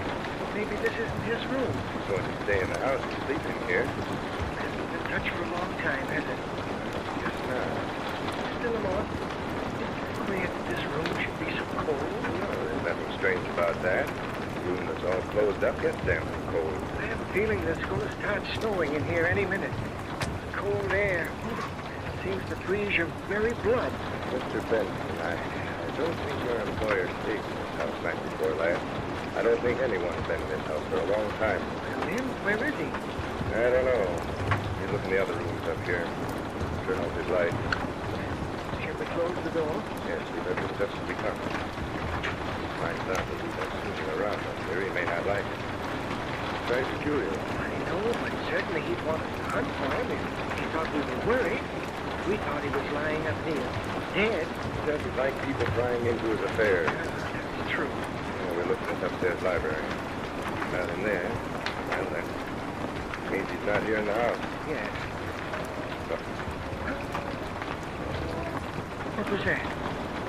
sounded like a moan. Yes, it did. Mr. Davison, where are you? Mr. Davison? Mr. Davis, where are you? Here's the library. No, it sounded as if it came from downstairs. I guess it did. Hurry, let's get down there. Mr. Davison, where are you? Not here in the living room. No, but we heard a moan from somewhere. Like it. Look, you see what I'm pointing at? Where? That book on the table. It moved. It moved all by itself. What? It did. I saw it. I saw it. It moved from one side of the table to the other. Nonsense. That's impossible. My eyes aren't playing me tricks that badly. I saw it move. Come over here. Look. You see where it's been lying? Yes. Now it's over here. Wait a minute. This is getting a little too deep for me. Benson, what's the matter now? I got that touch on my hand again. I did. There is something queer going on in here. Look. Look over that window. Here. Like someone's touching those drapes and making them move. Yes. Listen, come on. Let's get out of here. Let's get out. Hurry. Right. They couldn't see me. They couldn't hear my voice. Isn't there anyone who can hear me speak? Oh, if you know how badly I needed help, how hard I tried to make them hear me. You people who are of the world that know. You've been stepped in the mirror looking at it to see your face and body reflected there. Oh, how thankful you should be. Just a few moments ago, I managed to propel myself to the mirror in the hall. I looked into it, stood directly in front of it. There was nothing there. I have no face, no body, no arms, no hands. And yet a sound came from whatever it is that I am. Like a moan. My lawyer, Mr. Lamont, my bookie, Mr. Benson came rushing down the stairs. I could see them. Great heaven, they couldn't see me.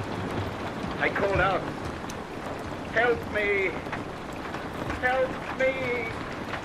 They went out the door, slammed it shut, left me here alone. Oh, doomed.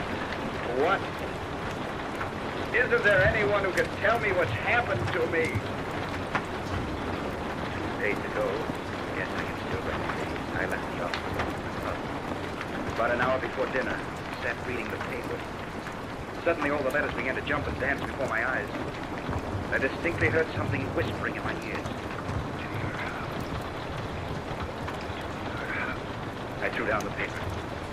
No one seemed to be watching. I was so frightened I felt I was ill. But I couldn't tell anyone. There was a buzzing in my ears. And I could hear that voice saying,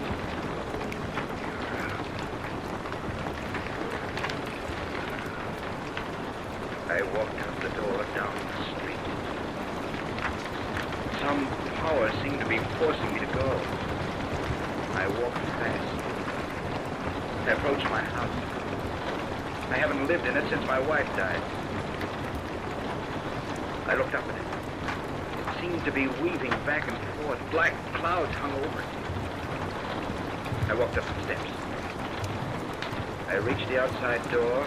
Mechanically, I took the key from my pocket and inserted it in the lock. Opened the door.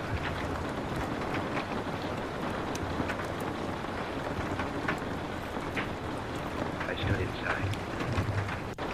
Now, why was I here? Why had I come to the house? Oh. I walked into the living room. suddenly I felt a great rush of cold wind. It engulfed me, whirled round me, seemed to be wrapping itself about me. Help! Help! What is it? Help! Help! My body is freezing. My blood has turned to ice. Help! Help! Help! I can't move! I can't.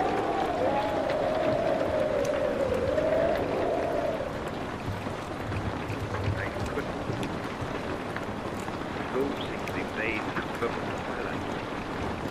It was then that I realized that I no longer had a physical body. I seemed to see everything in the room but myself. Looked down at your hand and arm. Realized what it would mean to have the feeling of it, but not be able to see it. Can you imagine such torture? I can make things move, but I can't see the hand that moves it. Oh, horrible, terrible calamity that has befallen me. How long am I going to go on like this? What sort of a world am I living in? The purple shadows between this and the next. Someone have mercy on me. Help me. Great heaven, someone help me.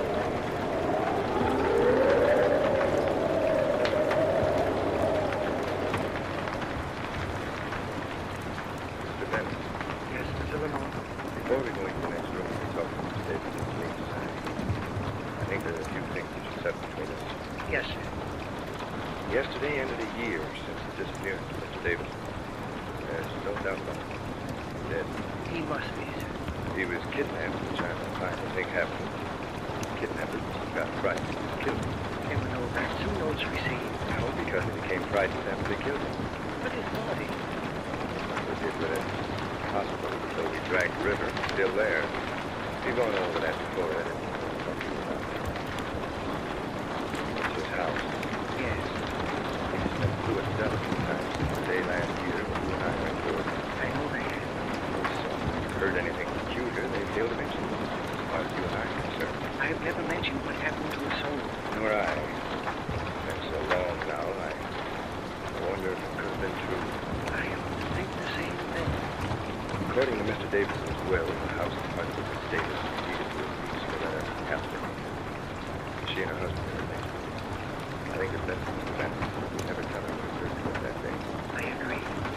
She and her husband are not welcome. The house is very welcome. Shouldn't stay alone. No. All right. Go inside now and read the will. Mr. Hathaway will take over Mr. Davison's business. You can find him a nice man to work for. Come. You think you're going to like it here in this house? It almost seems to be too grand for us. I know. Weren't you surprised to find out that Uncle Jim had willed it so much? Business, there's money in this house. Well, rather. But then, of course, there was no one else who wanted it. Dan, you were the first one to commit suicide. I never thought that. Mother said he wasn't always as he was during the last year. What do you mean? Well, I remember her saying that when after he built this house, when he and Aunt Mary moved into it, he began to change. No, there's something about this place that would make anybody change. Now, what do you mean? What I mean, Loretta, is that it's so plain cold in here. The house has been shut up for over 3 years. I know, but it's warm outside. This house is like an icebox. We've had the windows open all day. It'll get thawed out in a few. I know so. I suppose you better retire.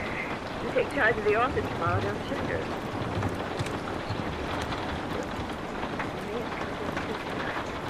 I've often wondered if they went to his desk, if he left any note. Oh, yes, they've gone through his things dozens of times. Dan, it was 3 years ago that Aunt Mary died, wasn't it? Well, Maybe those decisions come about his sister. It was once after that, Mother died. Then Uncle Jim disappeared. That's a tragedy in one family in a few years. I wouldn't dwell on that, Loretta. What are you doing? I thought I'd go through his desk, see if I could find it. No one else.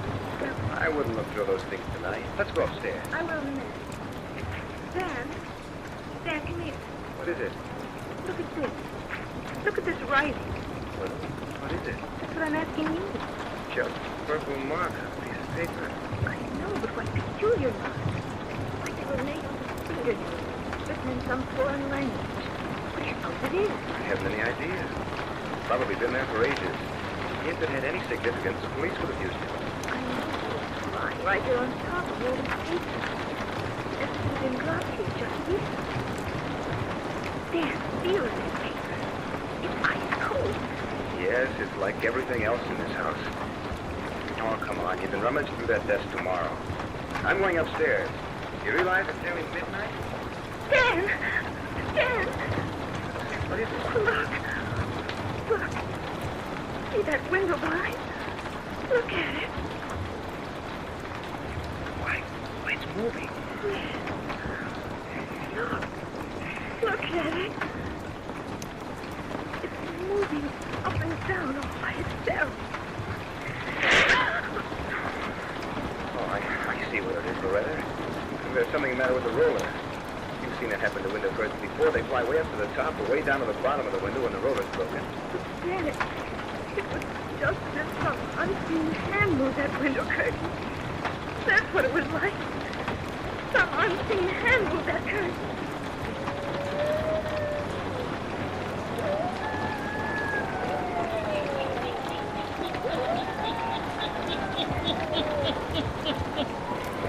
Loretta Dan, strange things too. Can it be that Davison is still trying to make himself known to the people in his house? The hermit will tell you before the night is done. Now, the hermit again.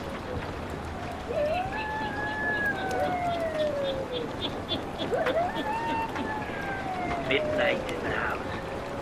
Loretta Dan is sleeping, but not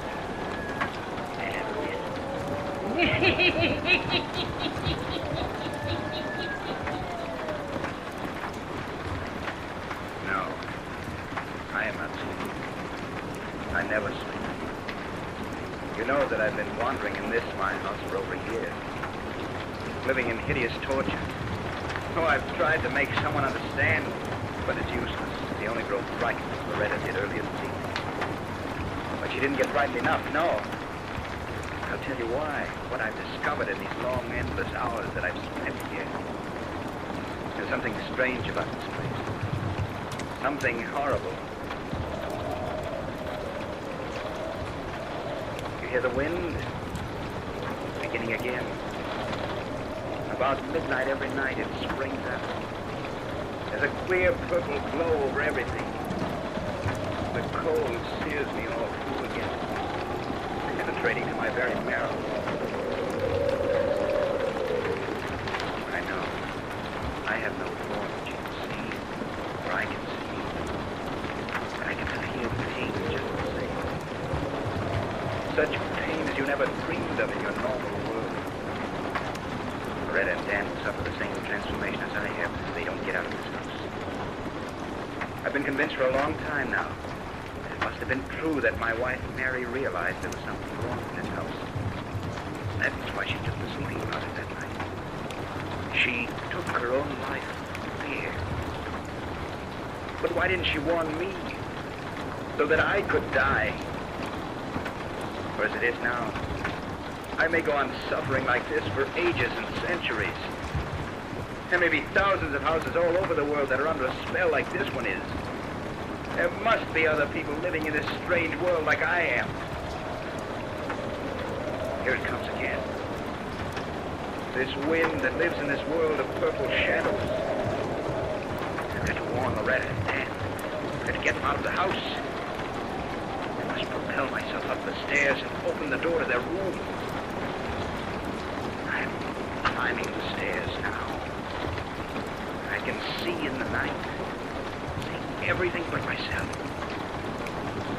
I think my hand is touching the banister. Now, I'm at the top of the stairs. Just open the door to the room. Oh, that wind. It's making me suffer such pain. I must warn them.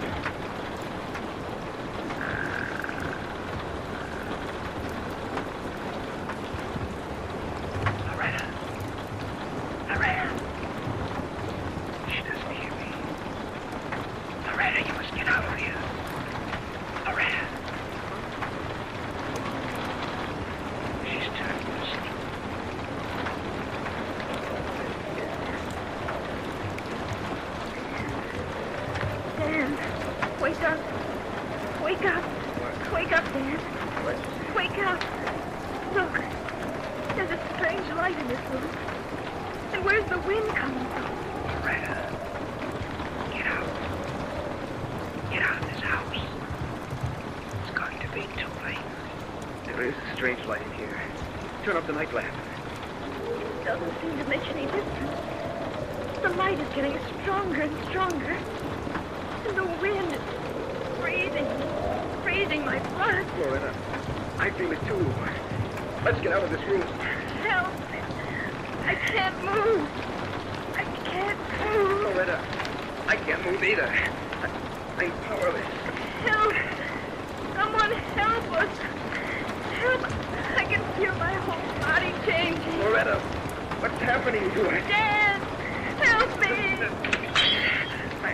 I reached out for you and knocked over the lamp. Loretta, I can't see my hand anymore. I can't see my arms or my legs. Standing in this room.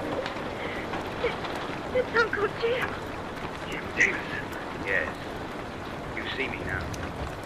Well, you're changed the same as I am. What's happened to us? We've entered a strange world. This house, it's under some horrible spell. I've been in these shadows since the day I disappeared. Uncle Jim, is there nothing we can do? Nothing? There's our only hope, see? You knocked over that lamp, Dan. This room will soon be all afire. Yes. Let it burn. They burn down the house. Give us the freedom of death. It's our only hope, our only salvation. Death, give us freedom. Let us get out of this torture. Have mercy. Save us. Have mercy. Save us.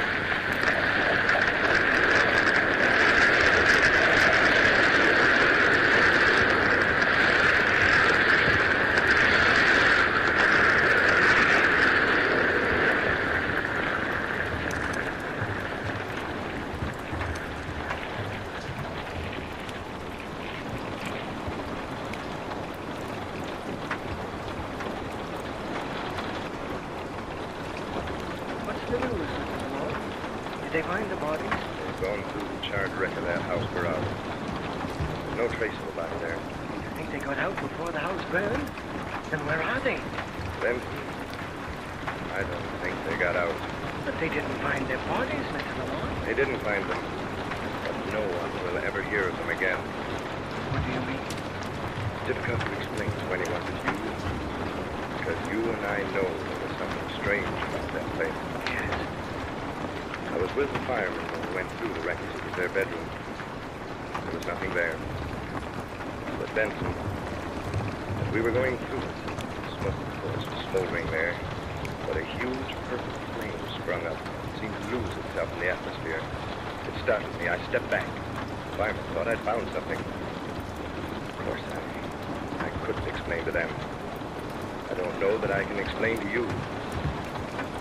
But it was as if, well, as if something registered in my mind. The voice said to me, "You'll never find their body. They're gone. Gone forever."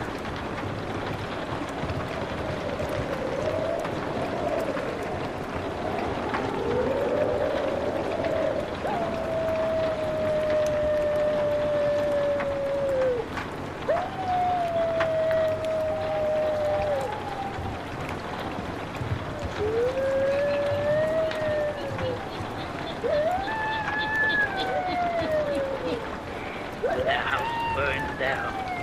They who lived in the world of purple shadows are liberated forever. They're free. No longer tortured. Turn on your lights. Turn them on. Pleasant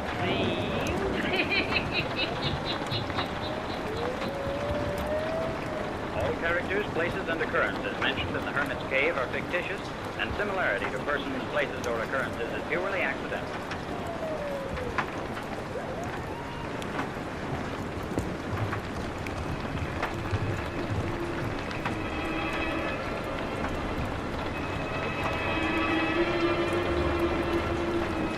Mystery in the Air, starring Peter Lorre, presented by Camel Cigarettes.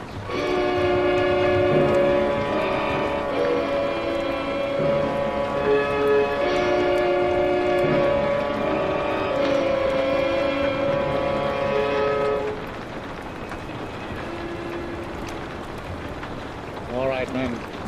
I guess that's all. Put him on the stretcher and take him to the morgue. Oh, must I stay, Inspector? For a while, Mrs. Bunting. Oh, dear. I need all the details for my report. Oh, that such a thing could have happened here. Here in my own house.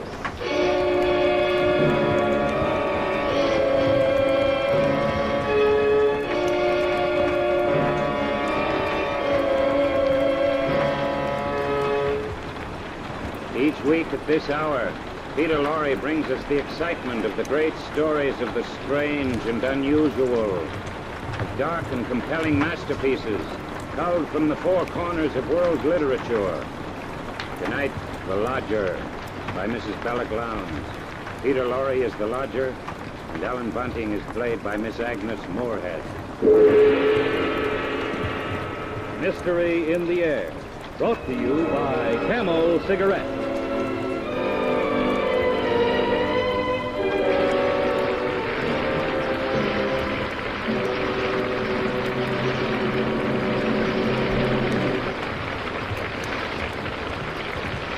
Experience is the best teacher. Try a Camel. Let your own experience tell you why more people are smoking Camels than ever before. Yes, let your T-zone decide which cigarette you like best.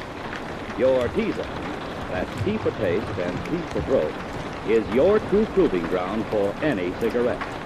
So try a Camel on your T-zone. Introduce Camel's rich, full flavor to your taste.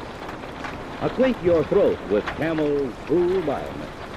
See if you don't decide, like so many other smokers, that Camel suit your T-zone to a T.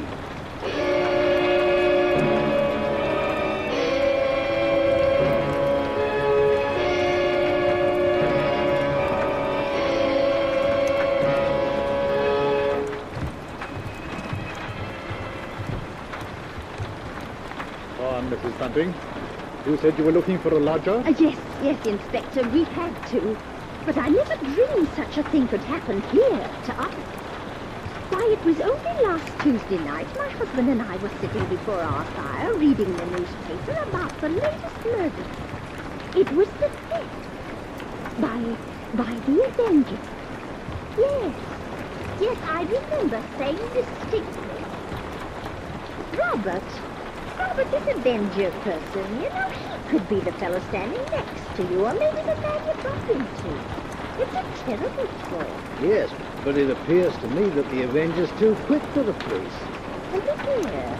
It says this girl he got last night was like all the others. Pretty blonde, and she just come from a music hall. Exactly like all the rest of his victims. Oh, what a pity. Ellen, have you stopped to think who fits that description perfectly? Our own Daisy. Oh, sure. What a pretty thought, Bunting. The good thing she's with her aunt instead of here.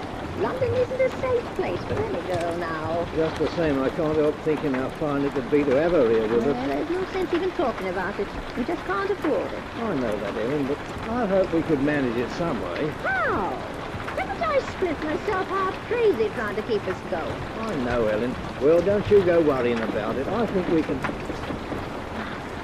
Who do you suppose that could be? Could it be someone looking for a room? Oh, I wish it was. Then you could have your Daisy back. Well, I went to the front door, and when I opened it, there stood a man wearing a black cape and hat. He carried but a single piece of luggage. Good evening, sir. I saw your sign. It says you have a room to rent. Yes, sir. Please, won't you come in? Thank you. Could I take your place, sir? No. I'm looking for a quiet room. It should be very quiet. Oh, we have that, sir. Just that. Above all, our house is quiet. Your bag, sir. May I take it? No, just show me the room, please. Oh, yes, sir. It's right up these stairs, sir. This way. You see, sir, there's just my husband and me here, and we're ever so quiet. I'm sure you'll find this room to your liking. Well, here we are. Yes, I think I like this room. Yes, it is pleasant, isn't it? There's not many rooms with such pretty pictures, now is there? I don't know, pretty pictures interest me very little. What I like about this room is the simplicity. I like the bareness. Yes, I think I'll take it. What is your name? Mrs. Bunting, sir. All right, Miss Bunting, I'll take the room. Oh, yes, sir. And please let me help you with your luggage. No, don't you. I'll chill. Oh, but I only wish to... I know. You only wish to help, Mrs. Bunting. It's just, forgive me. It's just that I'm weary and I'm very tired. See, I do a lot of study. Oh, yes. Yes, of course, sir, of course. Well, anyway, you can see how few things I need. It's just, it's in this bag. This is my favorite book. The Bible. Good book, Mrs. Bunting, isn't it? Oh, yes. Oh, yes, indeed it is, sir. Yes, it says, he brings them to their desired haven. Beautiful words, huh? And now at last I found my haven to rest. Now, Mrs. Bunting, if I pay you 30 shillings a week for this room, that's satisfactory? Oh, my, yes, sir. Yes, sir. That'll be quite all right. My name is Sleuth. Mr. Sleuth? Yes, Sleuth. Sleuth. Think of a hound, Mrs. Bunting, and I'll never forget my name. Here are your 30 shillings. Oh, thank you, sir. Thank you. Would you be wishing anything now? Supper, tea, or... No, nothing. Good night, Miss Bunting. Yes. Good night, sir.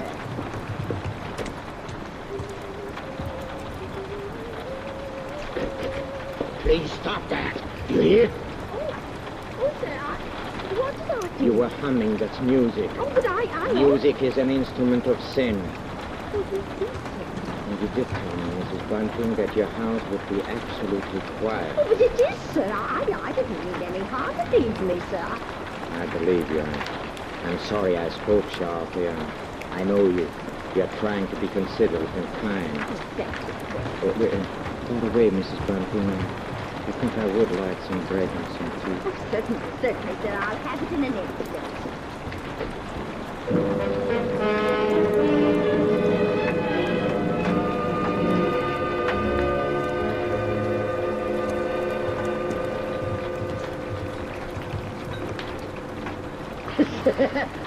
So he took the room, eh, Ellen? Yes. He took the room at 30 shillings a week. Yes, in advance. Oh, hurry now, Bunting. Is the water for the tea hot yet? Yes, what a stroke. Put the bread and the butter on the tray. I'll pour the water. You know, Ellen, it's wonderful. Yes, it is. Do you realize what this means?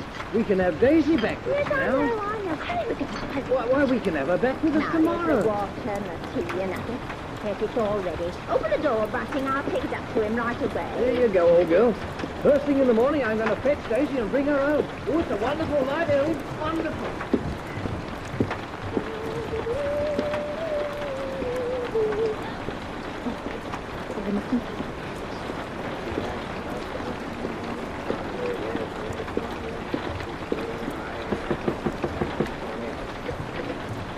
And to know how the wickedness of the folly.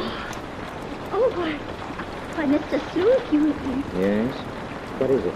Those pictures, those pretty girls, you've turned all their faces Yes, to the wall. I've turned them to the wall because they're wicked and sinful. Oh, but, sir, Don't you agree, Mrs. Bunting, that everything wicked and sinful should be purged from the earth? Huh? Yes. Yes, I do.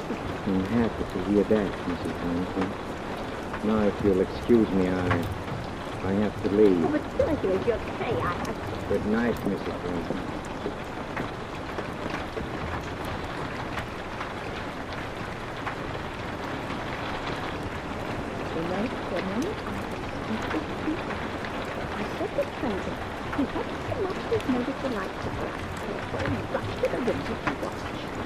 He came out of our cottage and moved off down the street with black pigs swirling about him. Finally, he was lost in the fog. And I don't know why, but I stared after him for a long, long while. Well, I did the dishes and got ready for bed. I lay there thinking, and it was almost dawn before I had convinced myself that at most he was a trifle odd. And after all, paying 30 shillings, maybe he had a right to his strange ways.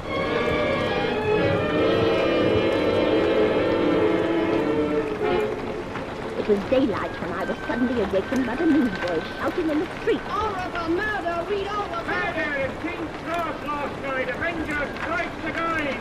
Slowly, I realized what the newsboys were shouting. Horrible murder! Avengers!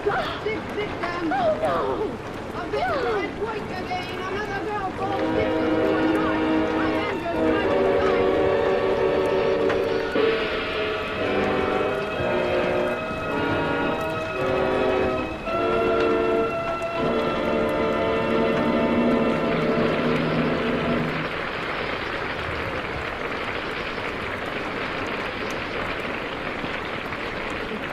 In a few moments, Mr. Peter Lorre will bring us the climax of tonight's Mystery in the Air, when camels present Act 2 of The Lodger.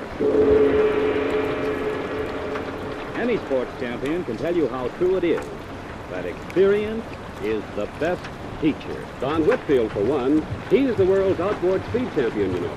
It's taking the turns around the marking buoys just right that makes that extra speed. And boy, how Don Whitfield worked out on that problem. Don Whitfield recently said, "Experience is the best teacher in outboard racing and in smoking, too. Smoking whatever brands I could get during wartime cigarette shortage taught me there's no other cigarette like a Camel." And many other smokers had the same experience. Yes, during the wartime cigarette shortage, when people smoked whatever brands they could get. Then when we all compared cigarettes, whether we wanted to or not. And then when so many people decided that their taste liked Camel's rich, full flavor, and their throat liked Camel's cool mildness. The result? More people are smoking Camels than ever before. Experience is the best teacher. Try a Camel yourself.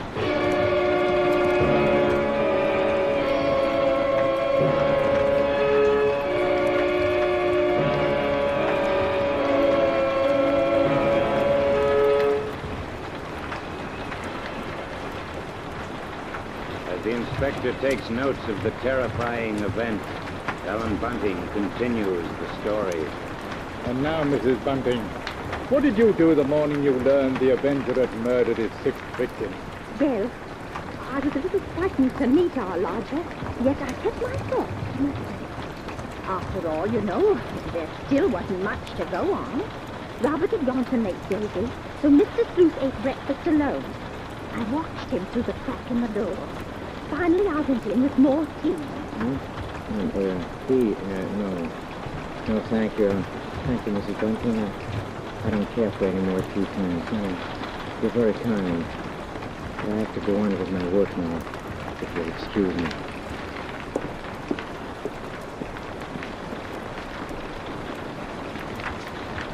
My fear really came to pity them. Oh, he seemed so helpless and kind. And it was so considerate. This man couldn't be a murderer. It was all a coincidence. Besides, he just couldn't afford to lose that 30 shillings a week. Well, around 10 in the morning, he left the cottage, and I decided to go upstairs and have a look about his room. I had to find out what he carried in his one-piece of luggage. It wasn't a bag. It was more like a case. Yes. Yes, a case. A case for a knife. I rushed upstairs, my heart beating wildly at the thought I'd had the case. No, there wasn't anything in his closet. I went over to the chest of drawers against the wall. Nothing in the top one.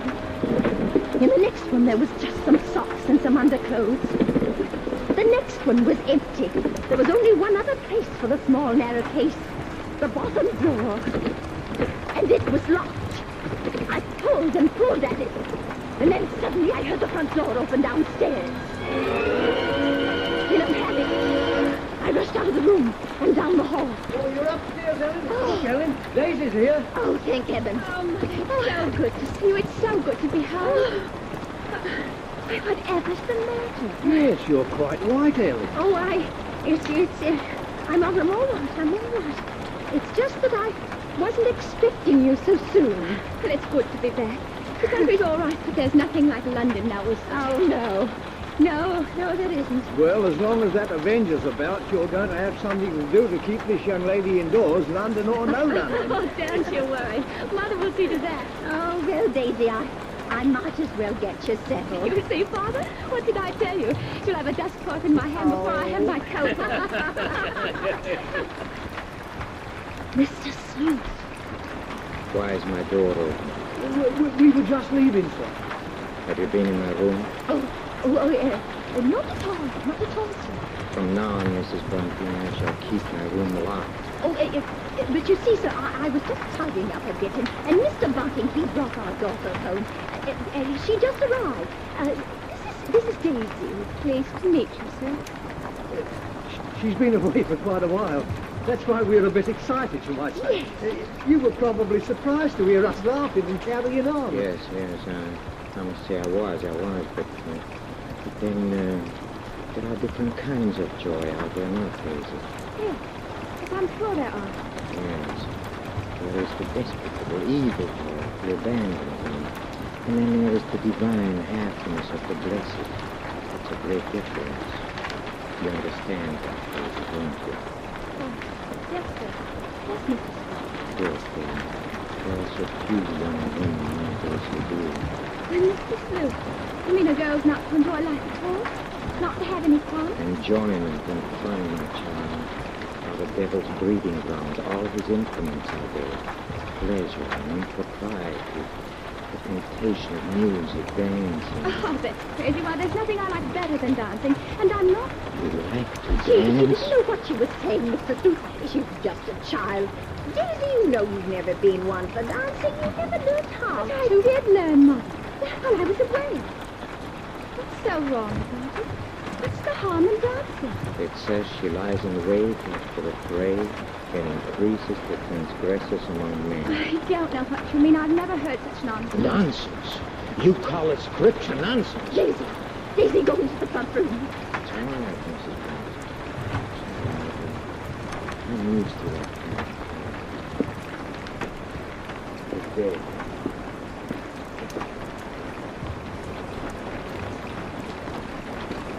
Daisy, listen to me. Wait a minute. I've got to tell you about what? Nothing. I've got to go out. I'll be back.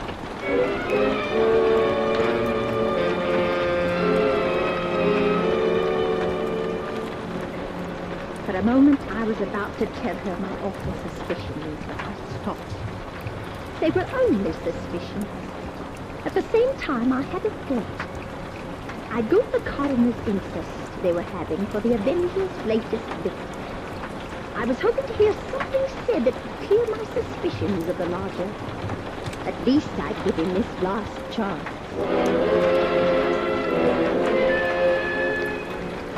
A lady was testifying as I took my seat.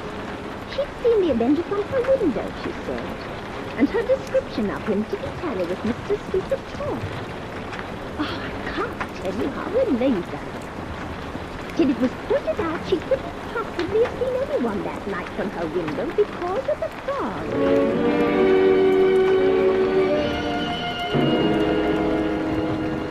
Then the next witness was a Mr. Campbell. I leaned forward anxiously as they swore him in and began asking questions. You say, Mr. Kennedy, you're positive that you saw this man? Positive, sir. It was only a few moments before the murder that I saw the Avenger. Describe it. Well, he wore a black kit, I believe, and was very short-looking, and was carrying a small handbag. A handbag? Yes, a small, narrow handbag. Such a one as might contain a knife. Silence in the court. Proceed. Well, he had a low, hesitating voice. I'd say there was something of a cognitive accent. An educated man, Judge. A quiet man. And what do you mean by that? Well, as he emerged from the pond, he didn't allow it himself. And believe me, sir, he was reciting scripture from the Bible. Oh, no, it can't be. It can't be. Could there be any doubt about it now? Mr. Sleuth, or Lodger, he was the murderer.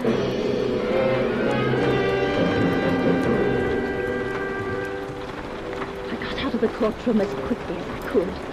I didn't even notice it had started to rain.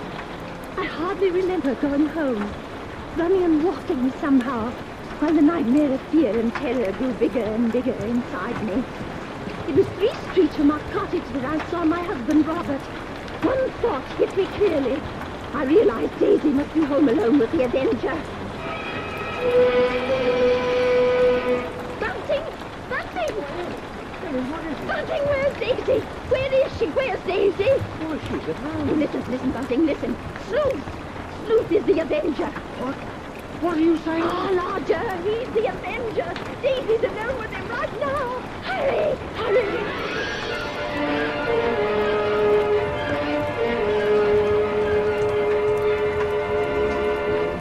Now listen to me carefully, my child, and rejoice with me in your heart, for the moment is at hand, and you're not afraid, Daisy, are you?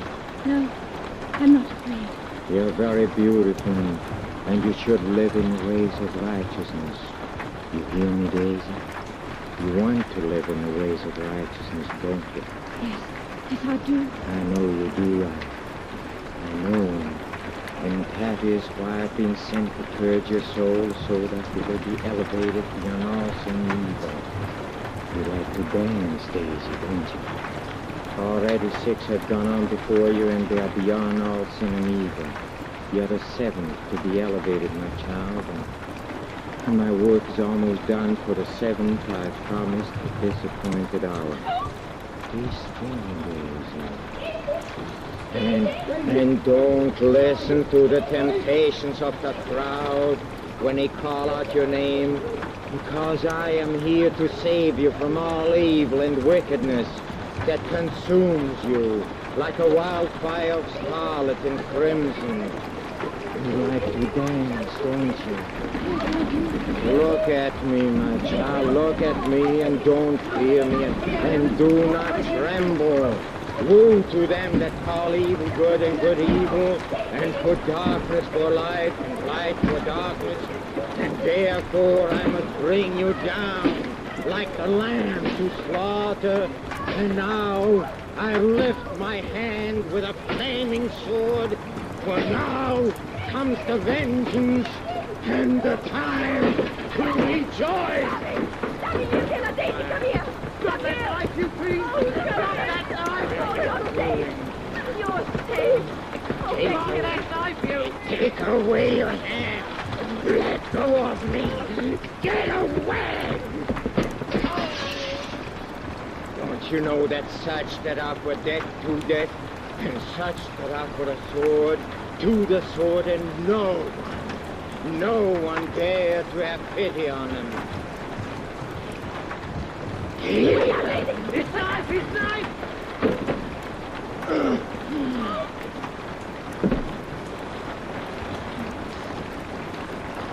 You're on the knife. It is burning. It's burning like a fire. Oh, it purges me. It consumes me. All sin and evil are falling away. Praise and glory. For it is I who is the 7th. Yes, the vengeance is for the 4th.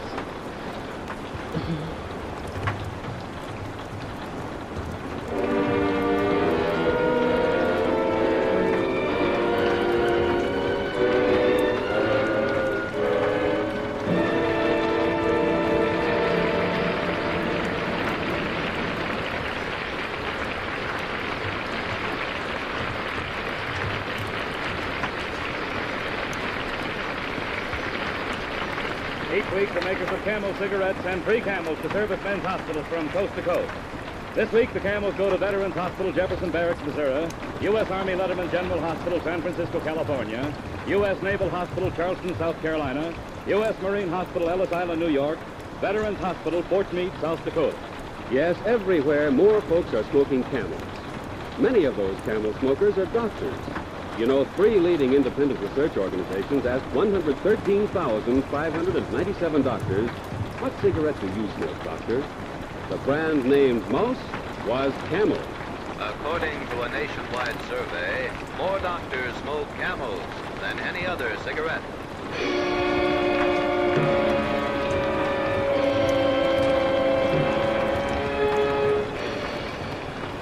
Next week, Mystery in the Air, starring Mr. Peter Lorre, brings you one of the world's great stories of the strange and unusual, The Horror by de Maupassant, with a special musical score composed and conducted by Paul Barron.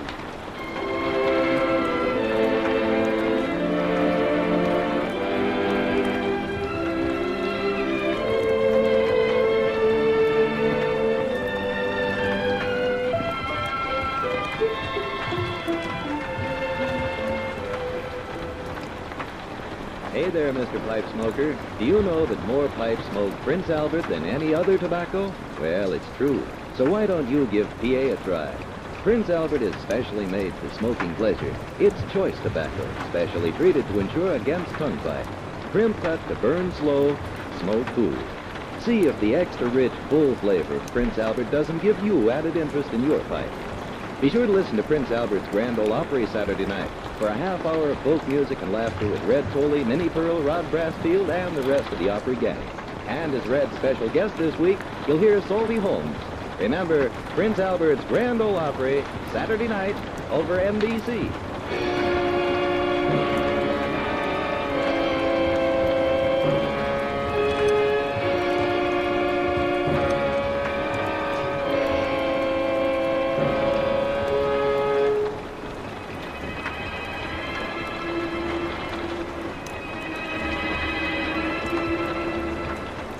Listen again next week at this same time when the makers of Camel cigarettes present Mr. Peter Lorre in Mystery in the Air.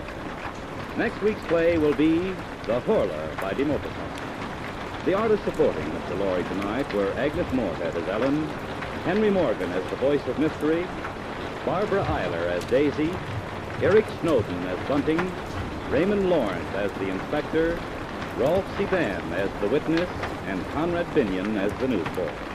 And on behalf of Mr. Lorre and the entire cast, our sincere thanks to Agnes Moorehead for her great portrayal of Ellen Bunting.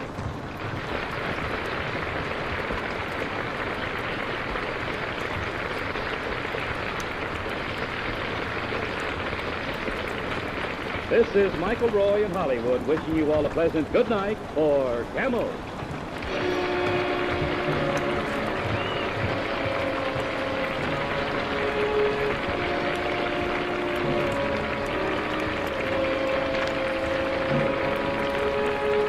This is NBC, the national broadcasting company.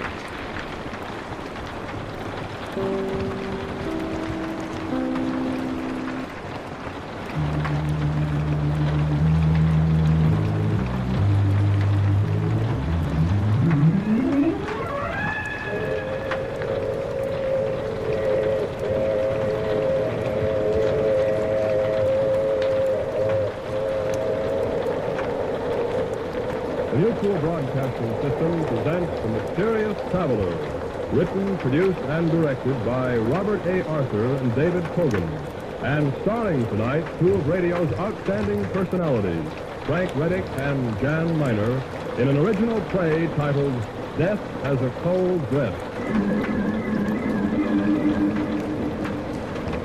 This is the Mysterious Traveler, inviting you to join me on another journey into the realm of the strange and the terrifying.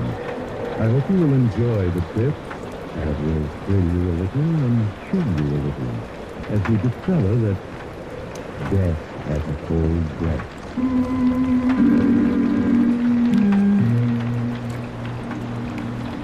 Your name is Andy Marlowe. Once you were a very successful publicity agent. But this morning, as you slouch behind your big mahogany desk, you feel terrible. You're nursing a hangover. You're worrying about the IOUs you've been passing out the last 2 months to certain rather tough individuals who run gambling houses. You're slipping fast. Your bankroll is gone.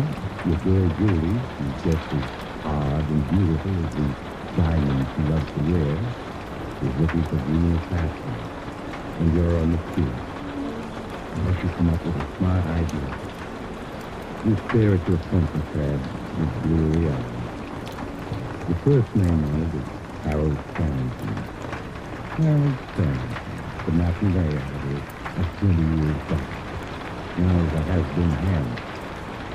You almost feel your assistance to send them away, but you change your mind and haven't sent it. Andy, old boy, you're looking splendid. I just got back from Florida. Thought I'd drop in and say hello. Sit down, Harold. Cut out the hot air. You haven't the price of a trip to South Jersey, much less Florida, and I know it. Always bluff and direct, Andy. That's what I like about you. Yes, it's embarrassing to admit it, but I am financially substandard at the moment. If it's a touch, Harold, the answer is no. I wouldn't dream of asking you for a loan, Andy. I want to retain you, to enlist your services, to put me once again on the front pages. Remember 6 months ago, you dreamed up that idea of a national theater that I hoped to found. That got me nice headlines, Andy. Yes, but you didn't get a job out of it. I'm going to be frank with you, Harold. Of course, old man, of course. The only way you'll ever work on Broadway again is to get a job in the street cleaning department. Andy, but I know you're only joking. Just remind the public of me and the women will clamor to see me again. I've always had success with the women, you know. The answer is no. I like to get paid for my services. But you will, Andy. 6 months ago, for your last campaign, I made you sole beneficiary in my will. You'll collect when I die. Sole beneficiary in your will. What a laugh. To think I fell for your line about having trust funds that would pay off when you died. I checked up later. You don't even own a spare suit of clothes. I admit I exaggerated. I confess Oh, it. that's mighty white of you. However, this might interest you. A letter that was forwarded to me last week. Read what it says. 6 pages in a woman's handwriting, reeking with gardenia perfume. Poet. It's from a wealthy widow in Boston. 25 years ago, she was an admirer of mine. Her name is Abby Wilson, Mrs. Abby Wilson, and she's worth $500,000. Harold, you bore me. So does Mrs. Abby Wilson. Now get to the point, will you? I am, Andy. She's ill, slowly dying. And having read about my plan to start a theater, which I would run in the interest of a free, untrammeled stage, she decided to make the dream possible by leaving me all her money when she died. Now, don't you see, Andy? This will of mine is now worth something. When Mrs. Abby Wilson dies, I'm a rich man. Pipe dreams, Harold. You're probably a crackpot in an old lady's home. And to show you what I think of your will, in which I'm sole beneficiary, let's see, it ought to be in this drawer here. Yeah, here it is. Now, watch, Harold. There's your precious will where it belongs, in the wastebasket. Now, get out of here, you old has-been. I'm busy. Your exasperation finally has gotten the better of you, Andy. You kicked Harold Farrington out. Then, feeling worse than ever, you slumped in your chair again. You're still slouched there half an hour later when the telephone rings. Hello. Oh, darling. Oh, hello, Julie. Wonder Boy sounds as if he had a hangover this morning. No, I'm all right. Just catching a little cold, that's all. Oh, then you'll probably be glad to have me break our date tonight. Break our date? Yes. I won't be able to make it tonight, Amber. So, Why won't you be able to make it? I've had those tickets for weeks. I'm flying out to the coast at midnight, sweetheart. Bill Wentworth is throwing a really big house party, and then a cruise on his yacht. What? He phoned last night to invite me, and I accepted. Julie, you can't walk out on me like this. Just because Wentworth has money. And you have Tom. But Tom's been wearing a little thin lately. And so has your bankroll. So goodbye, darling. See you around. Julie, wait.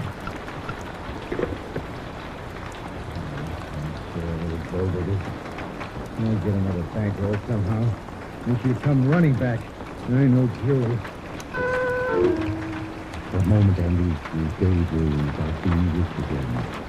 But you're rudely interrupted by the sound of an argument outside, and you're at the door opening. Hello, Marlowe. Your boy didn't want to let me in, but I just sweated him I had business with you. Oh, hello, Rocky. I'm glad you dropped in. I've been planning to get in touch with you. I've got a big deal in the fire. Yeah, gonna get a big fee out of it. Well, I hope you do, Andy, for your sake. So, Rocky, I just wanted to ask you if you could just wait a few days on those IOUs. I'll really be flush. Well, nobody ever said Rocky Smith wasn't a reasonable man. What's your idea of a few days? Well, naturally, I don't get my fee until my client begins to see himself in the headlines, so... Well, how about 60 days? Because I never got past the 8th grade, Marlowe. The 60 seems to me considerably more than a few. I'll let you have 3 days. And that's all. He's gone. You hastily pour yourself a drink, Andy. Just on your telephone ring. You let it ring. That's going to be but more bad news. Finally, you get on the nerve. Hello? Oh, is this Mr. Andrew Marlowe? Yes, this is Marlowe speaking. Well, my name is Phelps, Marlowe. I'm calling from Boston. Yes, Phelps? Well, Mr. Marlowe, I'm very anxious to contact Mr. Harold Barrington. I believe he's fine. Well, you could call it that. Yeah, he was here. Left about half an hour ago. Oh, well, can you possibly locate him for me, Mr. Marlowe? It's rather important. You see, I represent the estate of the late Mrs. Abby Wilson. I'm anxious... Wait a minute. Did you say the estate of the late Mrs. Abby Wilson? Oh, yes, Mr. Marlowe. Mrs. Wilson died day before yesterday. And it appears that her new will leaves everything she owns to Mrs. Barrington. I believe she was once an admirer of his. Oh, yes, I know all about that, Mr. Phelps. I tell you, I'll locate Harold for you. You just leave it to me. Well, I certainly appreciate it, Mr. Marlowe. I'd like him here for the probating of the will. He goes on talking, but you're not listening, Andy. Your mind is working like lightning. So that crazy story of Harold's about a Miss Widow reading and everything was true. Like a fool, he tore up Harold's will, making new reserves. And suddenly, the crazy situation, and it comes to it. The whole plan is one grand conspiracy. You interrupted her. Oh, Mr. Phelps, excuse me, please. Yes, Mr. Marlowe? If you let me handle all the publicity, I can keep it dignified and still make it a valuable asset to Mr. Farrington's client. Oh, yes, I can understand that. Now, if you see to it that nobody else hears about this until you and me and Mr. Farrington can get together... Why, I think that can be managed, Mr. Marlowe. Good. Then I'm going to hang up now and find Farrington. And when I do, I'll phone you. So, goodbye for now, Mr. Phelps. You hang up and snatch that torn-up will from the wastebasket. Carefully tape the torn will together with Scotch tape. Then you set out to find Harold Farrington. You try his greenhouse first. No, Miss Farrington ain't in. I don't know where he is, and I don't care. Unless he comes back with the $35,000 rent he owes me. And I tried Kim O'Sullivan's saloon round the corner. That's where he usually hangs out. You hurry to the corner saloon, but the actor is not there. Desperately requiring your anxiety, you try all the other local saloons.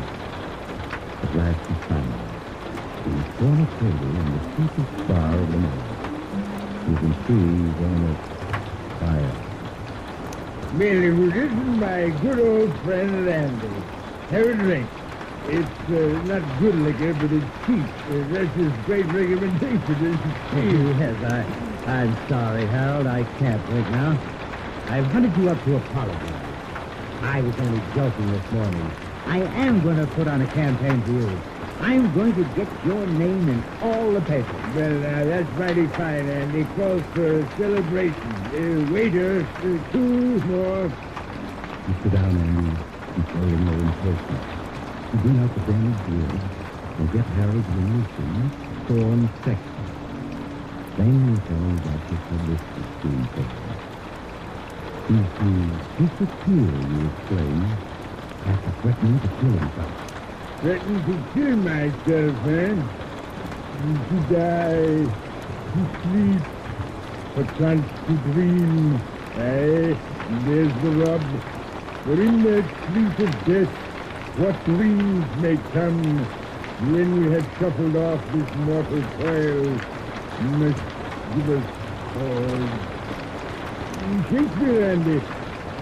All right, sounds like a good scheme. I'll go after him. Good plan is working, Andy. Working beautifully. You get Harold Farrington into the phone book. You phone Ross at the Daily Ledger. He calls and talks to him. Hello, Ross. This is Harold Farrington. Just wanted to tell you we're going to play a big role soon in the tragedy of man. I'm going to play the corpse. What am I talking about?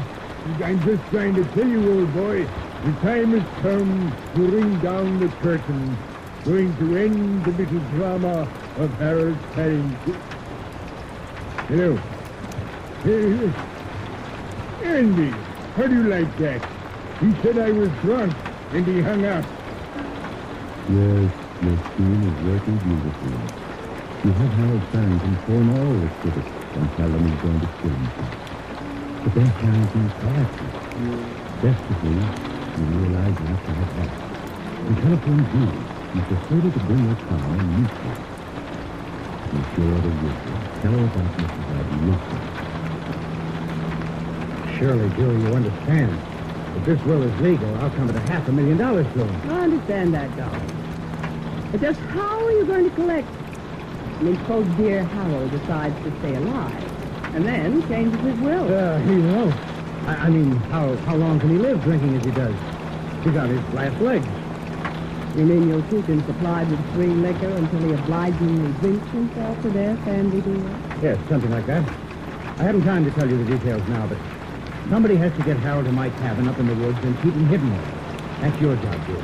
Get him there, keep him there, and don't let anybody know he is there. Darling, for both our sakes. Say you'll do it. Well, means missing Bill Wentworth's party, but all right, I'll do it. Only Andy, darling, this scheme of yours had better pay off. So that's taken care of. June starts off to a secluded cabin in the mountains with Harold Farrington. He promised to join her the following night. The next morning, you get busy on the phone, ostensibly trying to trace Farrington. Among others, you call your old friend, the theatrical critic, Paul Milton. Yes, Paul, I am worried about Harold Farrington. It's no gag. I know he called you yesterday and threatened to commit suicide, and I think he meant it. I'm really worried about him. Okay, I'll keep looking. See you soon, Paul. We'll have a drink together. Paul Milton's skepticism is typical, and it's just what you want. Last of all, you saw another old friend, Captain Harry Brandon, in the Bureau of Missing Persons. Oh, now, Harry, I'm not trying to drum up a story. Farrington really is missing. I want you to put out a missing persons notice now. Well, if that's the way you feel about it, I'll have to find him without any help from the police. So hang up and just please, Sandy. Very please. That evening, you catch the train to the little town of Wood Gap where your cabin is located. At the Wood Gap station, you slip away into the darkness without being noticed. It's bitterly cold, but you walk the 2 miles to the station.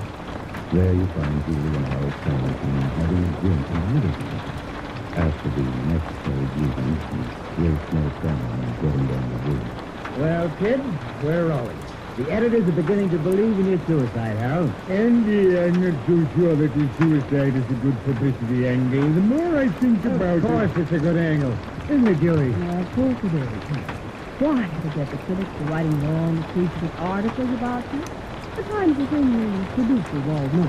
Well, maybe, but I still think... Harold, you hired me to do the thinking. Now listen, you write me a long letter of farewell. Understand? A letter of farewell.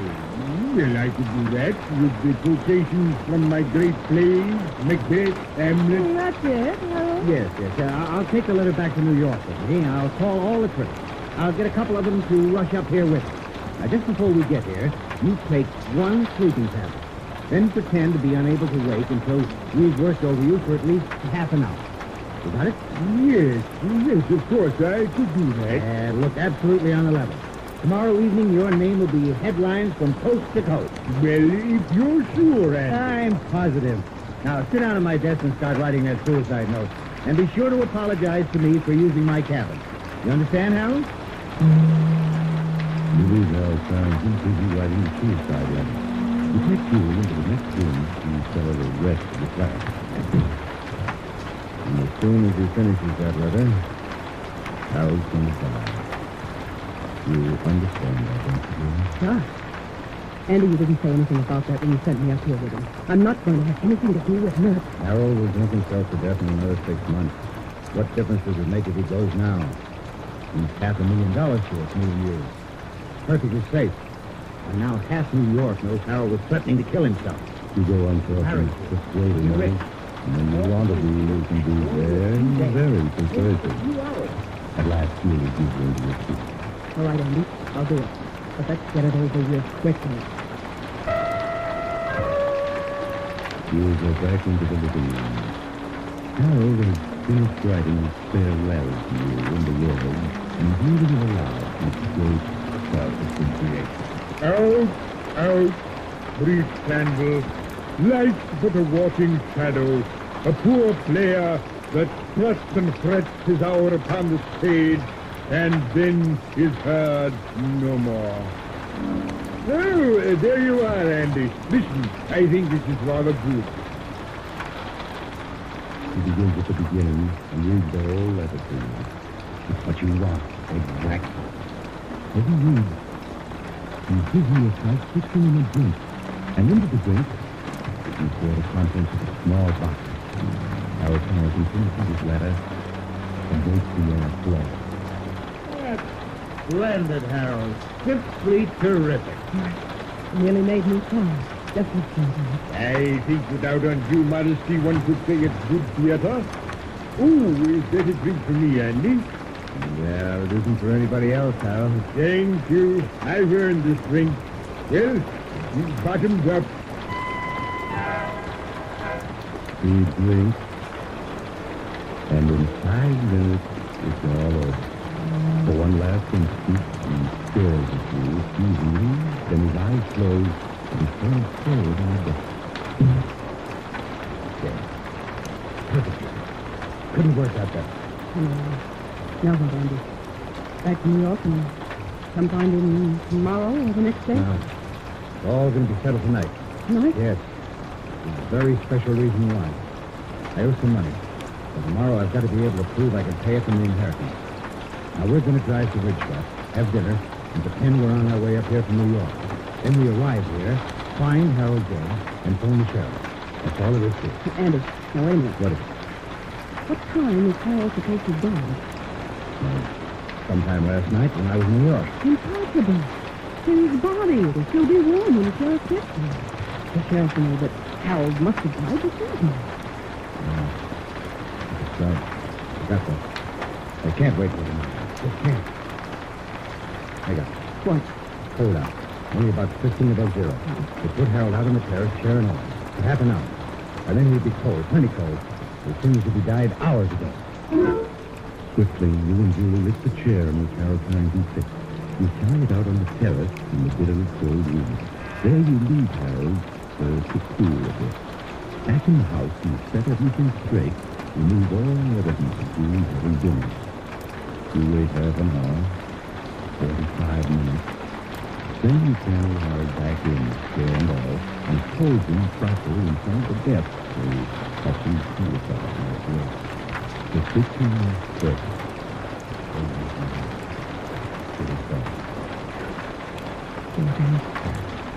That's because he died last night. Let's go. I'll bring you to bed. I'll show it to him. And fill up here and expect it. Your program is acted out of this Lundy. In the village of Wood Jack, you make sure witnesses to you eating. You tell the waitress you're just on your way to the cabin. When you drive up, you find poor Harold's body. In half an hour, the sheriff is there. Use the coroner. The sheriff looks around, listens to your story, and reads the letter Harold drives in the room, and smiles. Yep. Certainly a plain enough story, Mr. Marlowe. Poor fella, down on his luck, decided to end it all. You say you gave him a key to this cabin 6 months ago? Yes, that's right, Sheriff. 6 months ago, I did a publicity campaign for him, and he used to come up here to work on our plans. I gave him the key then. Poor Harold kept here down. That's how it goes. Well, I guess there's no use our hanging around any longer. Poor fella's stone cold. Means he died last night or this morning, I guess. Well, Doc, let's phone Williams the undertaker and get this over with. I guess we better wait a night before we call the undertaker, Sheriff. Wait? What for? There's something a bit peculiar here. Peculiar? Well, what do you mean, Doc? The this fellow's fart. Mighty cold, isn't it? That's right, cold as ice. Shows he's been dead quite some time. Yes, everybody knows that. It's in every detective story. His forehead was as cold as ice. Just had $1 for each time I read that. Yes, but I'm afraid you don't get my point. See, a dead body can only cool off to the temperature at the room's in. Well, what are you getting at? Just this. I took the temperature of this suicide. His body temperature's only 45 degrees. 45 degrees? Well, how could that be, Doc? This room is 70 degrees. Ain't possible. Be quiet, Joe. You're right, Sheriff. It isn't possible. Unless this suicide walked outdoors and practically froze himself. He come back in, sat down, and waited for us. And I don't think he did. What you're saying, Doc, is, it's not suicide, it's murder. And I reckon we got the murderers right here in this room with us. Well, folks, how about it?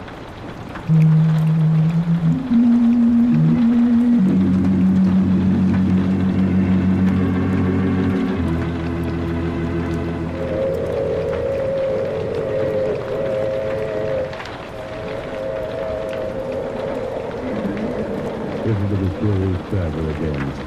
You and me, it's a cold wind that blows nobody good, isn't it? Yes, Andy and Julie were persuaded to confess. It wasn't hard to get a confession, since each rushed in to blame the other. Such a clever scheme, too. Not a true ornament. Only Andy hadn't been in such a hurry to see the corpse out.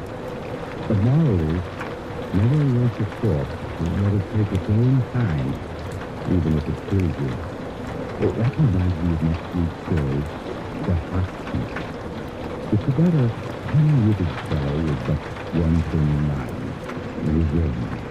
However, his weapon is not his knife, gun, or poison. It is... you have to get off here, I'm sorry. But I'm sure we'll meet again. I take the same thing every week at this same time.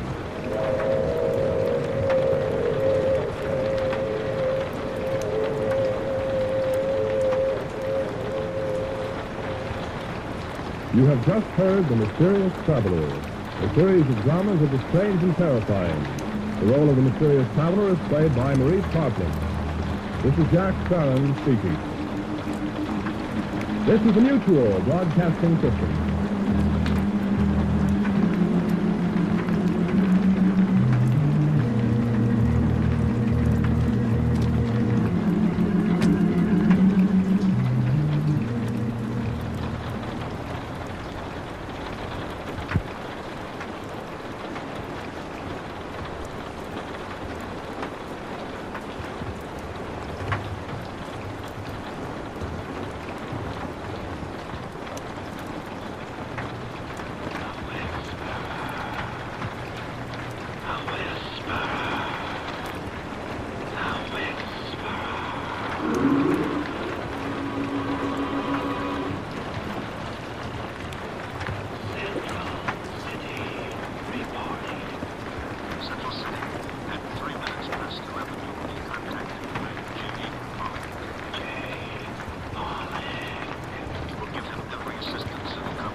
Presenting The Whisperer, transcribed, starring Carlton Young. Yes, I am Phil Galt, known to the underworld as The Whisperer. It all began 10 years ago when I was kicked in the throat while playing college football. After the bandages were removed, I opened my mouth to speak.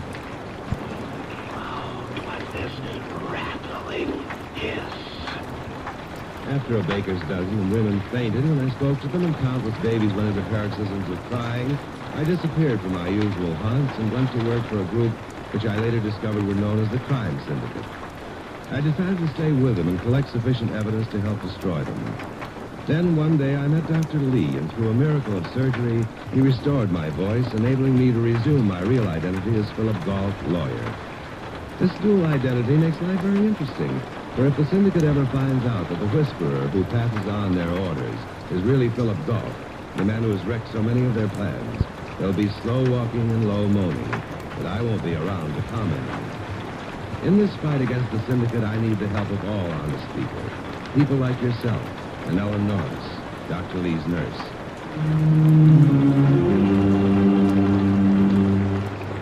When I was told to help kill Joe Ainsley, it hit me like a low left. Joe and I had munched from the same ice cream bar, earned varsity letters together, and sported summa cum laudes on our sheepskins.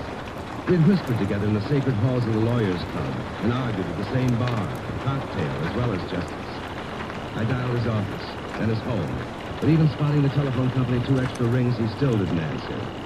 I couldn't go hunting him until after Pollock's call to get his instructions. I fretted and fumed, but finally at 3 minutes past 11, the phone jangled into life. Pollock was on time, so I answered in the voice of the Whisperer.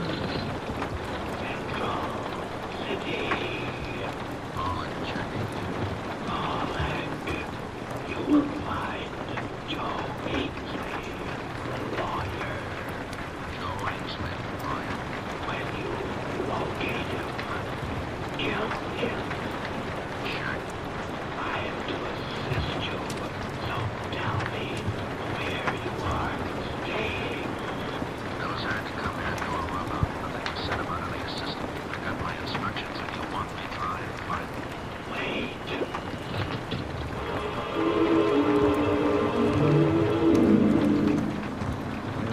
Over Pollock, as I know where Joe Ainsley lives. I tool my convertible out of the garage, pick up Ellen Norris at Dr. Lee's office, and 10 minutes later, we're at Ainsley's country estate. He isn't home. We try his office, then the Lawyers' Club, then 2 of his favorite soft drink emporiums. But Joe Ainsley is among the missing. But if I can't find him, we can talk. I almost give it up. Ellen is wearing one of those fall dresses, which reminds you of Indian summer, with the leaves turning brown, the smell of clean woods and hazy smoke in the air. The kind Mother was too bashful to wear. The afternoon is made for a long ride in company.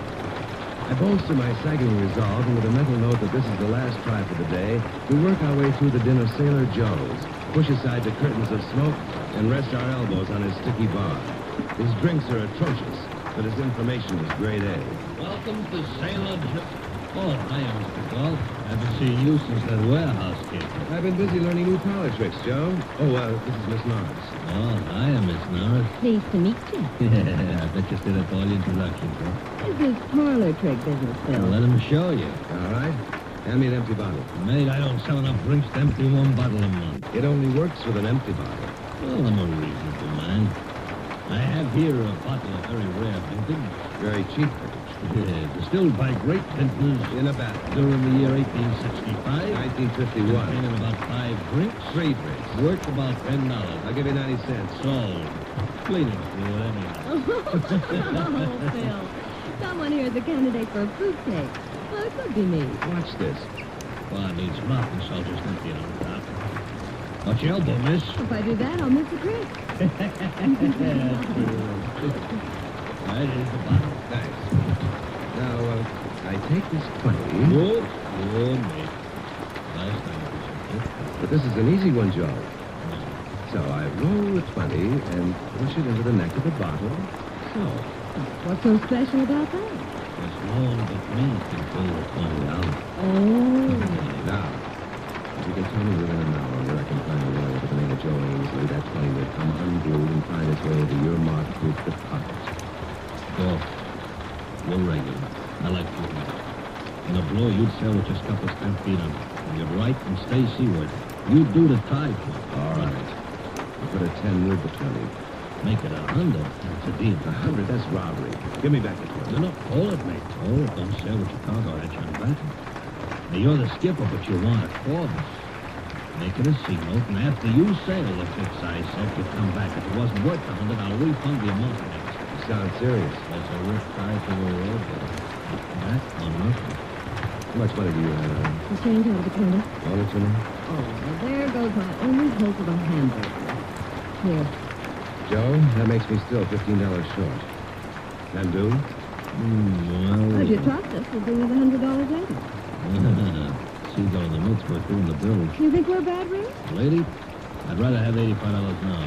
Because if you mess around the address I'm going to give you, you won't be able to come back.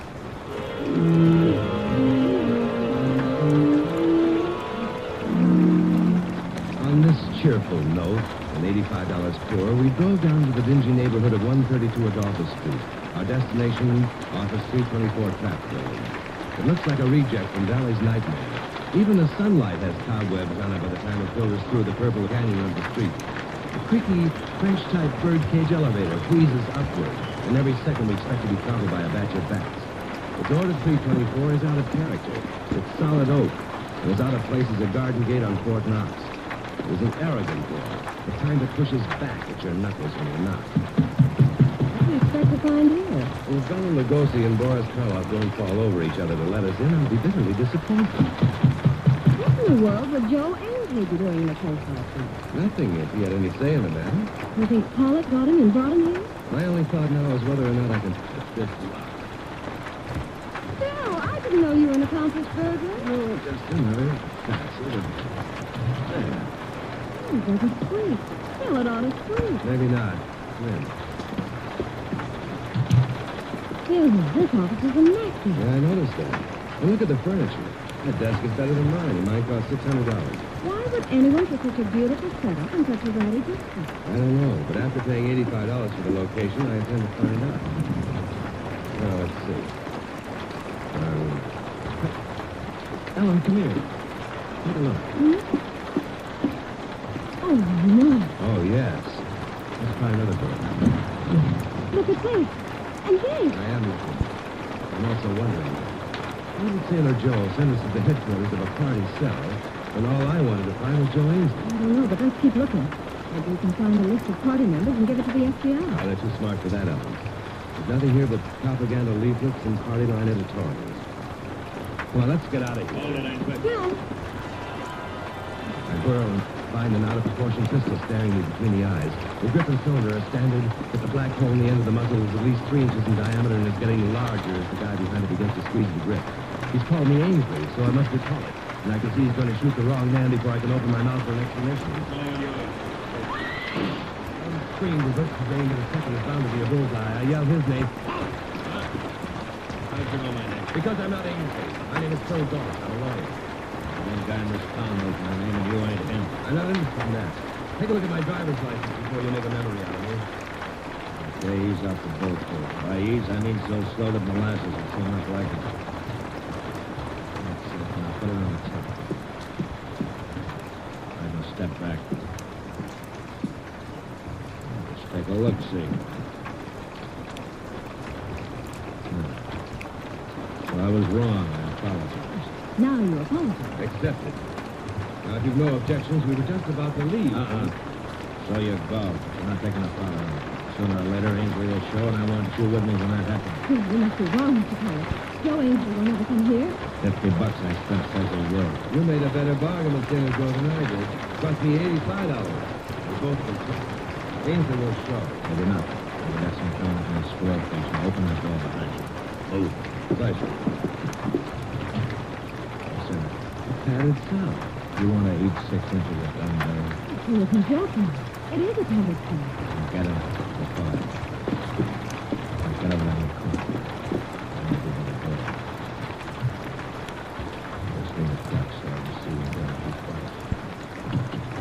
Either he does it or he gets it. I don't care which.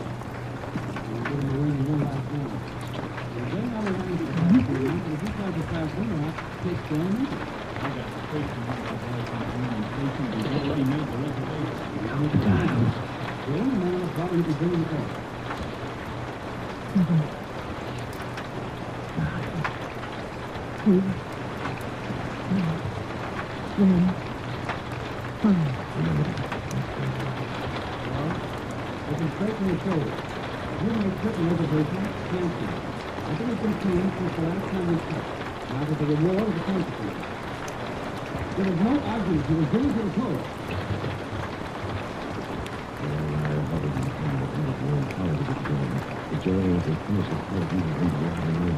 Well, I told her, Mansley. The last man you'll ever see on Earth. Oh, get the gun. He starts to pull it together. Leap on his back. Gun! Grab his gun! Pollock shot for his line. Joe Ainsley opens the drawers. Pollock swings his gun for another shot. I hack his wrist and run to the floor. It's all right, Joey, get out. It's a pleasure. What are you doing here? Well, I heard the syndicate had called your number, and I wanted to warn you. I looked everywhere and finally got a tip that you show up here. I don't pretend to understand what you're doing here, Joe, but we can go into that later. After I call Lieutenant Danvers and turn this fellow over to him. It won't be necessary, Joe. I don't understand you. Maybe this will help. You must be in this party thing pretty deep, Joe. You can commit murder. I'm in so deep that another murder or two wouldn't upset me. I see. I'll have to ask you and Ellen to get back into the rooms for the time being. Later today, we'll decide what to do with it. Do you mean how to do it, Vincent? Yes, I guess that's what I really meant. Come on, Ellen. When we're gone, you can yell all you want. It's soundproof. Joe, you're 10 degrees lower than any gutter I ever saw. I haven't time to argue with you, Joe. Yes. I'm even in a nightmare. You'd hard to believe. I'd have staked my life that I knew Joe if he was all any man alive. But somehow, unknown to me, there was a weakness. A basic flaw of character, reasoning, call it whatever you will.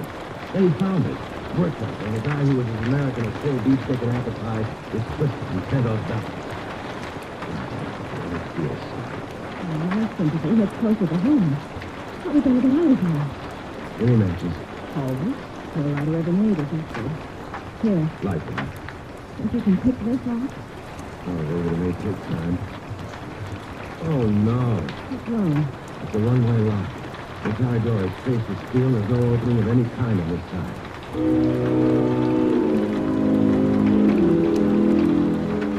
We explore every nook and cranny, but the man who built that room knew all the angles and invented a few of his own. I throw my weight against the door. Nothing. They've taken one room with a suite, lined it with steel sheeting, padded over the sheeting to make it soundproof, and left no openings of any kind. After an hour, the air was becoming used. No, I'm about to suffocate. Hundreds of sweaty in here. I relaxed down. Do as I've done. I've been counting swimming pools jumping over each other for the past few minutes. You could do with the tip. Also, a drink of water. If we get out of this, I'll never wear rubbers or a raincoat or carry an umbrella. I'll stride through the rain and let it beat the... Rain! Ellen, give me those matches. That much. Give it to me. All right. Now what? Look up at the ceiling. I'm afraid to. I'm looking. Is there a little nozzle there with a piece of cotton over its nose? Several. Why? Those are automatic sprinklers. Hold a match against them and they start spraying water. I don't know if they ring an alarm bell or not. Here's my lighter. Hold me up and I'll find out. I'm wrong and no one hears an alarm. We'll get mighty wet in here. But I think I'd rather drown than suffocate. I tear some of the padding from the wall. It's cotton. I hold my bonfire under the various nozzles and... There's one. Two more ought to do it. Oh, Phil, but no. The lesson 3 won't help. Come over here. There's less spray. Oh, Phil, I'm cold. It won't be long. Either way.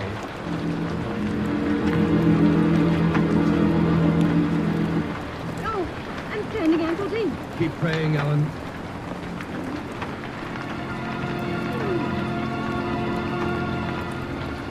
Phil, how long has it been? Only about 5 minutes. Oh, hurry. Please, hurry.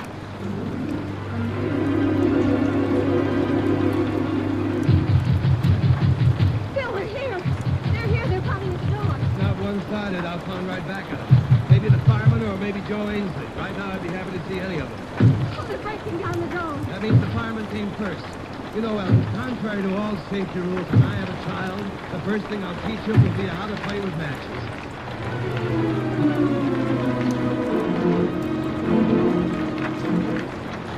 An hour later, minus the goosebumps, but with a tendency to wet feet, I'm warm and dry in my apartment. A half hour after that, Ellen drives up. The syndicate wants one Joe Ainsley party liner killed. Why? I didn't know. All I knew for certain is that I have to call the syndicate and report that Pollock is dead and Ainsley's still alive. I dial the operator and give her the New York number of the syndicate. When the call comes through, I answer as the voice of the whisper read. Central City. Go ahead, Central City. Pollock failed. Was killed by Ainsley. Ainsley must not be living through the night. There's no time to send in another top killer. Tell him yourself. I am not a hatchet man. If Ainsley is not dead by morning, he will be. What's wrong? How have you done? I've been ordered to kill Joe Ainsley. Oh, Bill. Why don't you tell the police he murdered Pollock and let them take care of it? The explanation would expose my association with the syndicate, and then I couldn't fight them. Can you do it, Bill? Can you murder a man? No, not even a murderer like Joe Ainsley. Ellen, think back. What was that telephone number Ainsley dialed when we first came into that office? I think it was 792415. I'll try and see who answers. 79. We can play wrong number and see if we can't get the address. Hello? Hello. Who is this, please? Judge Gray. Who are you? Sorry, wrong number. Who was it? Judge Gregg. Jonathan Gregg? The same. Well, then I'm wrong. Judge Gregg hates the party even more than I do. Joe Ainsley wouldn't be telling Judge Gregg to do something or else. Or would he? Wait a minute. The perjury trial of several party members comes up this week with Judge Gregg presiding. Bill, like this. They're threatening him unless he disqualifies himself. That would account for Ainsley's threats over the phone. Judge Gregg on the bench, there'll be no leniency. With him disqualified, they might have his successor under control. Surely they haven't penetrated that hole. Remember the atom bomb. Well, let's drive out and have a chat with Judge Gregg.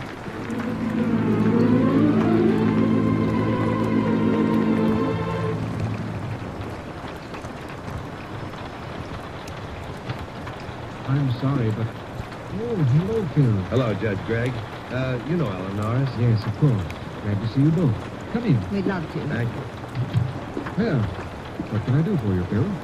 Judge, I received confidential reports that pressure is being brought to bear on you to disqualify yourself from hearing the perjury case against various party members.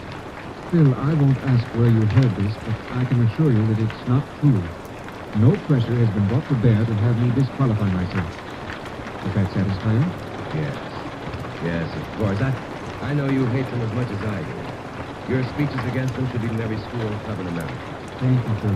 Now, we'll be going. But if ever I can help, just let me know. Thank you, I will. Goodbye. Goodbye, Miss Norris. Goodbye, Justin.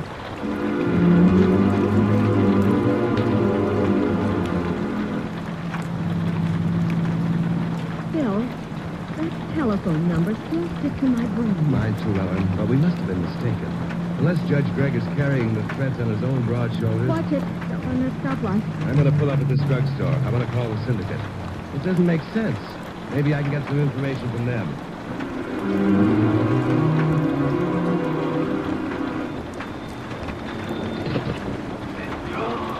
City. Yes, Central City. Ainsley in hiding since murder of Pollock. Have been unable to locate him. Find Judge Gregg. Ainsley will etiquette attempt on his life. You will kill Ainsley first.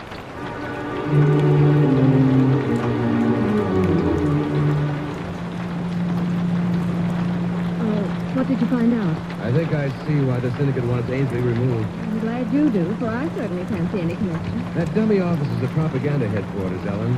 It takes money to distribute propaganda. My guess is that the party, led by Joe Ainsley, is trying to muscle in on the syndicate's racket. Well, that makes sense. And Judge Gray? I'm ordered to protect him. The syndicate wants Ainsley killed and the other members convicted. Judge Gregg will give them maximum sentences and the syndicate gets rid of the competition. Are we going back to where we came? Yes. I intend to eat, drink, and sleep with Judge Gregg until Ainsley makes his play. Then I'll arrest Ainsley if possible. If not, I'll do whatever is necessary. Just remember, we can send him to the chair. He won't be playing for fun. Oh, we're too late. Judge Gregg's car isn't in this garage. It was here when we left, but now it isn't. Which could mean... Joe Ainsley's already got him.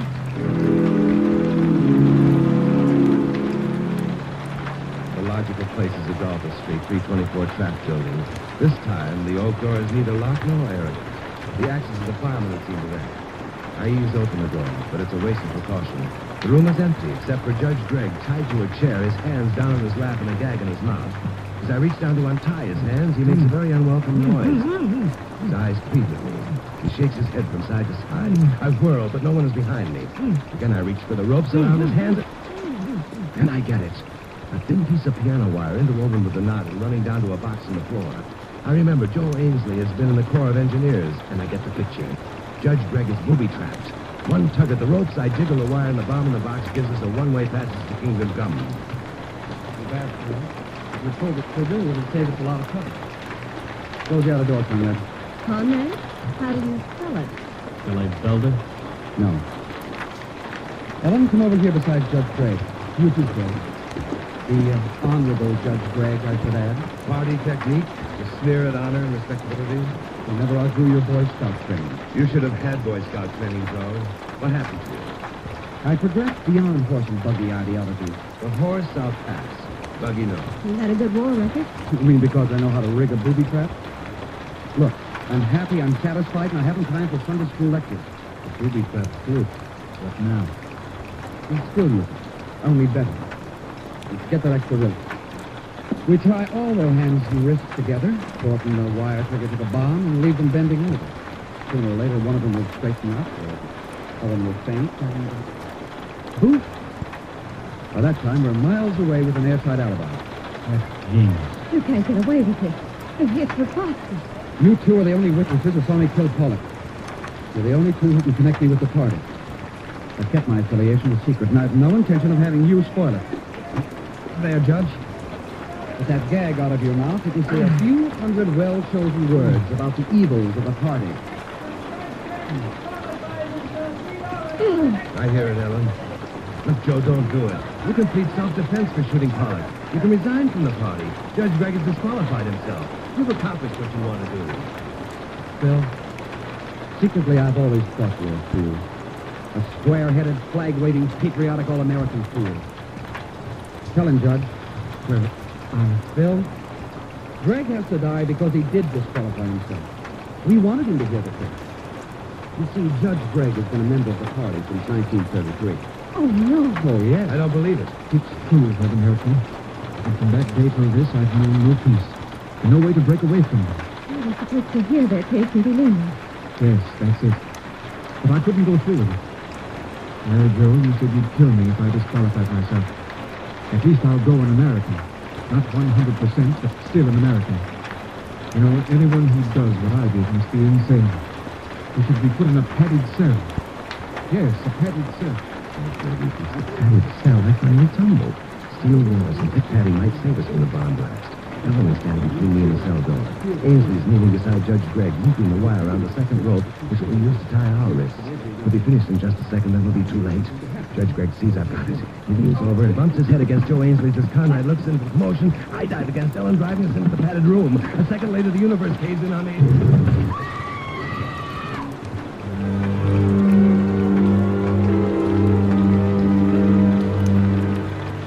I come to with the cutest little brown-eyed angel in the world, holding a cool hand on my brow.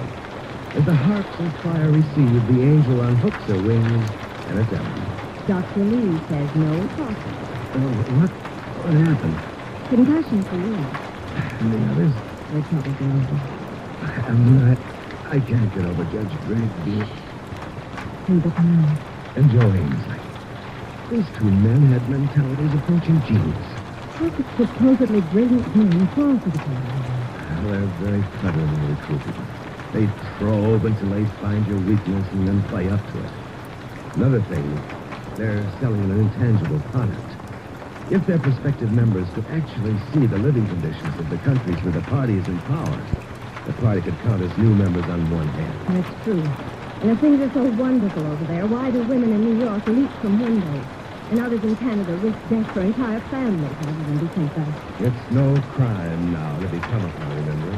Perhaps it's no mark of ignorance to work in the party, but how any intelligent man can stay a member is beyond me. I don't know how many hundreds or thousands there are in this country, Phil, but I hope that when you have to make your choice, there'll be more Judge Greg than Joe Amos. A word of advice on that. Never join any organization until you've read its bylaws. Know who founded it and why. And a word of advice for you. Phone the syndicate and then just But, Ellen... Now, your next, as we used to say in high school, S-W-A-K. Steers with a K. But you... Oh, Phil, you broke the seal. No, I have to do it now. Just a good idea. My idea is that.